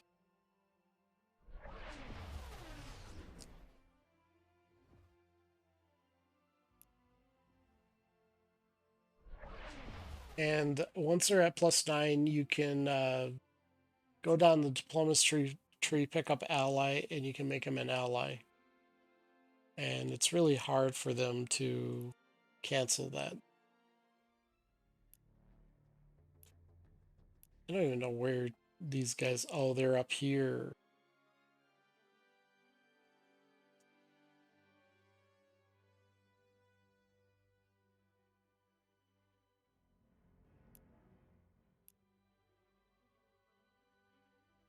I think when I do my next stream, I might plan on um, getting bankrolled to fight the Yor.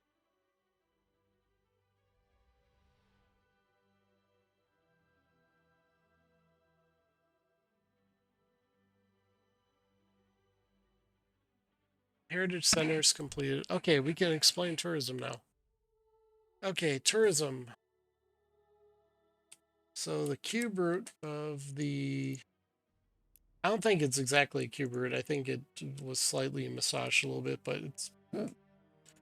I've been meaning to actually go in and figure out what that number has been changed to. But it's the cube root of the parsecs. The 1283. It might actually be this number, but 1283 now is the number it used to be. Um, so you take that, and as I said, you multiply. That's that number.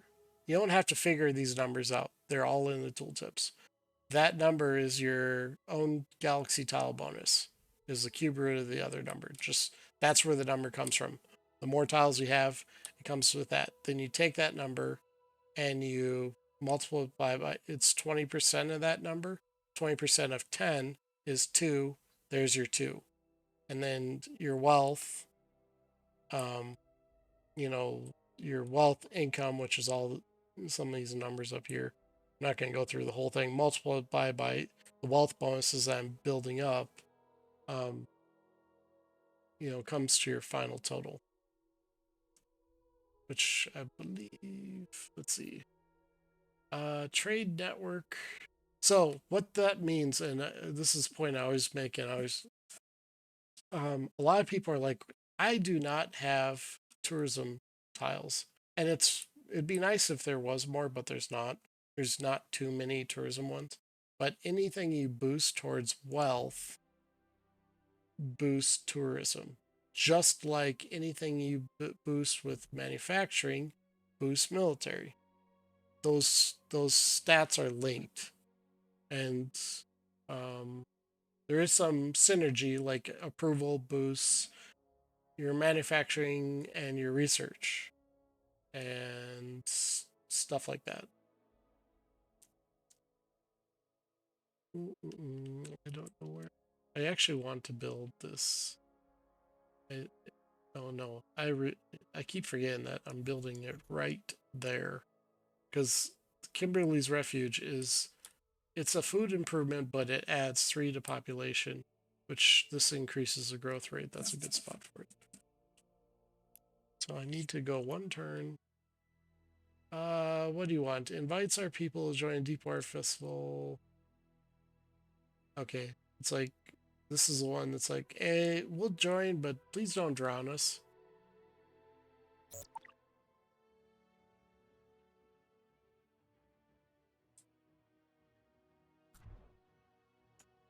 All right, how are we doing on approval? Still needs work. Colonial Clinic. I need.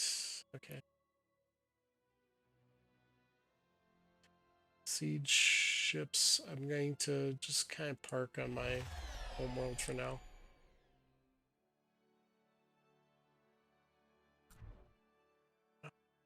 It's done. Seed is. Oh, I never. Did I not check this world out? Oh, because it has nothing. That's why I've already uncovered it.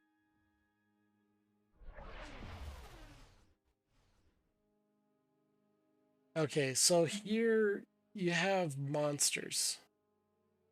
So first thing I would do is like go, and if you see the monster shipyard, which I don't, you will create a rally point. But I don't. But there's a lot of them here, so I know it's somewhere around here. Um, and I can say monsters. Now, why did I do this?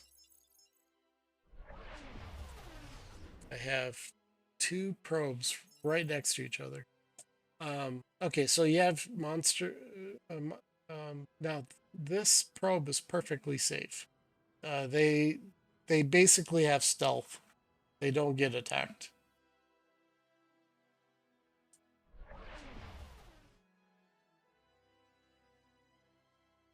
Okay, there's a. I wonder if monster nest. They'll run around. They'll stare at the probe, but they won't attack them. An enemy will attack. So I guess it does have stealth, but AIs will attack them, not but monsters and pirates and sentinels don't. Let's see. Let's go towards. I think we might be looking at war soon, so let's go battle cruiser doctrine. So orbital ship is assembly, then into battle cruisers. It would be awesome to get research.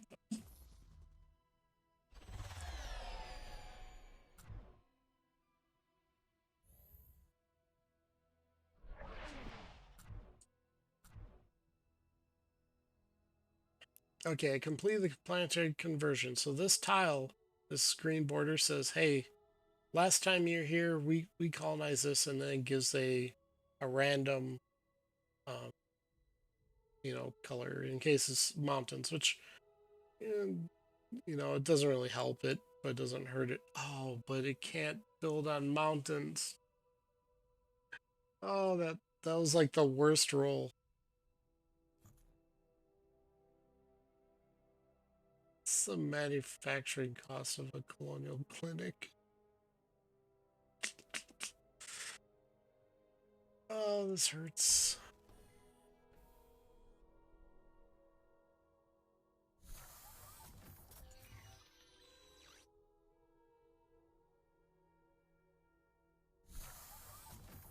That hurts.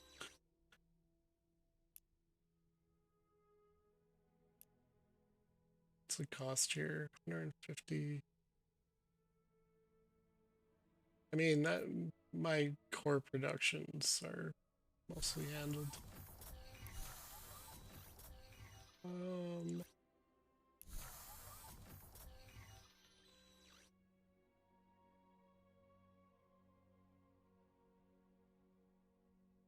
that was unfortunate.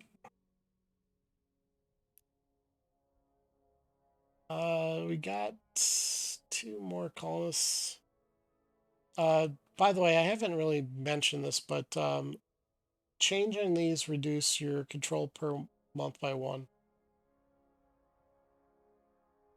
So it's at 11, and we're going to add another one. Now it's at 10. I need a farmer. So 1 farmer that I just added adds 3. Or added 3. It's because I have decent farming on that world. Oddly enough, neither of these colonies have cored. I mean, one didn't core. Oh no, this one did core. So now they can actually start gaining influence. And I gotta think about coring that. All right, now to do something that seems crazy because I say, hey, I hate, or these guys hate pollution. Let's see, 25. We will build land exploitation, which is 64, and I still have decent approval. I tanked my food. That's fun. I'm only doing for a short term. I could also go. No, high taxes is a bad thing. And then I can go to core worlds and I can find. Okay, I might cripple my research, but I'm planning on doing this long enough to get some sort of leader because I need to take this now or core it. Okay, so we have 2 monster shipyards. So I have this shipyard. I placed it here just to mark it, but now I found that there's a bare spot. I can click move, and I can move it closer. And I can now can do stuff like, assign these. I like to do them around star bases too, like their resources. Like I can plant one right here. Say I'm gonna put my star base here, and then for my shipyard, there's a couple neat controls. You can hit Q on the shipyard, and then you get a quick list. You don't have to go into the shipyard screen. So I can get a short list right there. Actually, a lot of people probably don't know you could do that. And then I can do set rally point, and I'm not going to send a lone ship to a monster nest, but I may send one to a like if I made a marking for a resource. So it helps a little bit. Let's get more artifacts. I'm not getting. I probably need to get some commander ships. I need just a ton of leaders, and it's just not happening.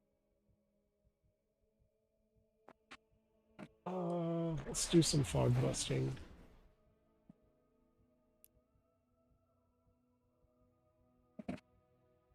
Okay, we have.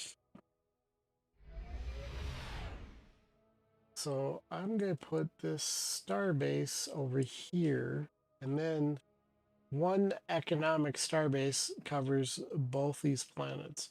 So if I ever core this in the future, which this has snugglers, I completely forgot about them. Nope, can't do it because it doesn't have any slots. That's a bum out.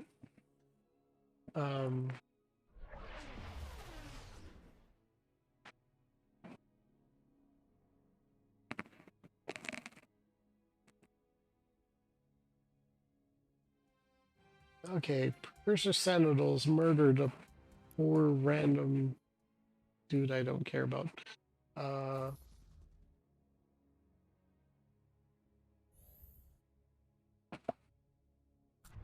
Okay, so how we...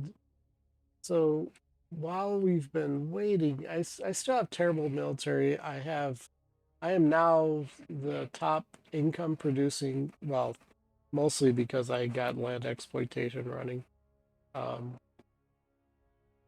I'm still gonna run it for a little bit longer, but I'm annoying my entire faction with that. They could actually be revolting. Oh no, no one's rioting. They'll have like little riot signs if they were. Yeah, see, Otis, I'm actually about to wrap up on stream too. Plus, this recording's getting on to like 4 hours, so probably need to cut it anyways.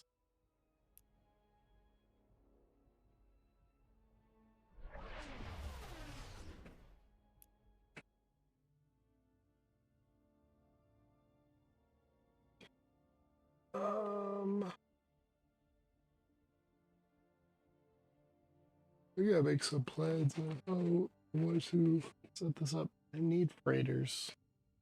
I need everything.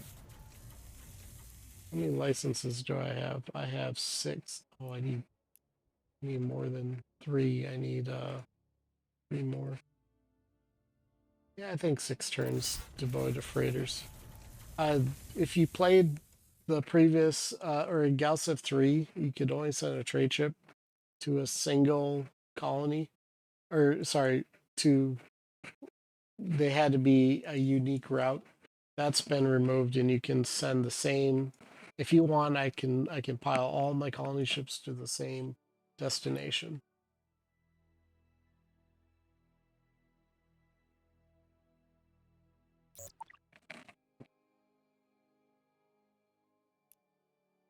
Okay. That should be. Oh, that's why I already did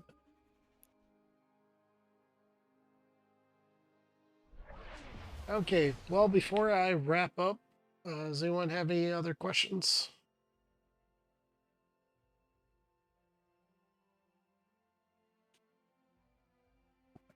If not, as my stream name is, I'm Alana. You'll see me on the Discord quite often. I'm the resident blabbermouth there. So, feel free to ping me if you need any help. Otherwise, always ask in GC Fort Commons. Any questions, we can gladly help you. But everyone have a good night and take care.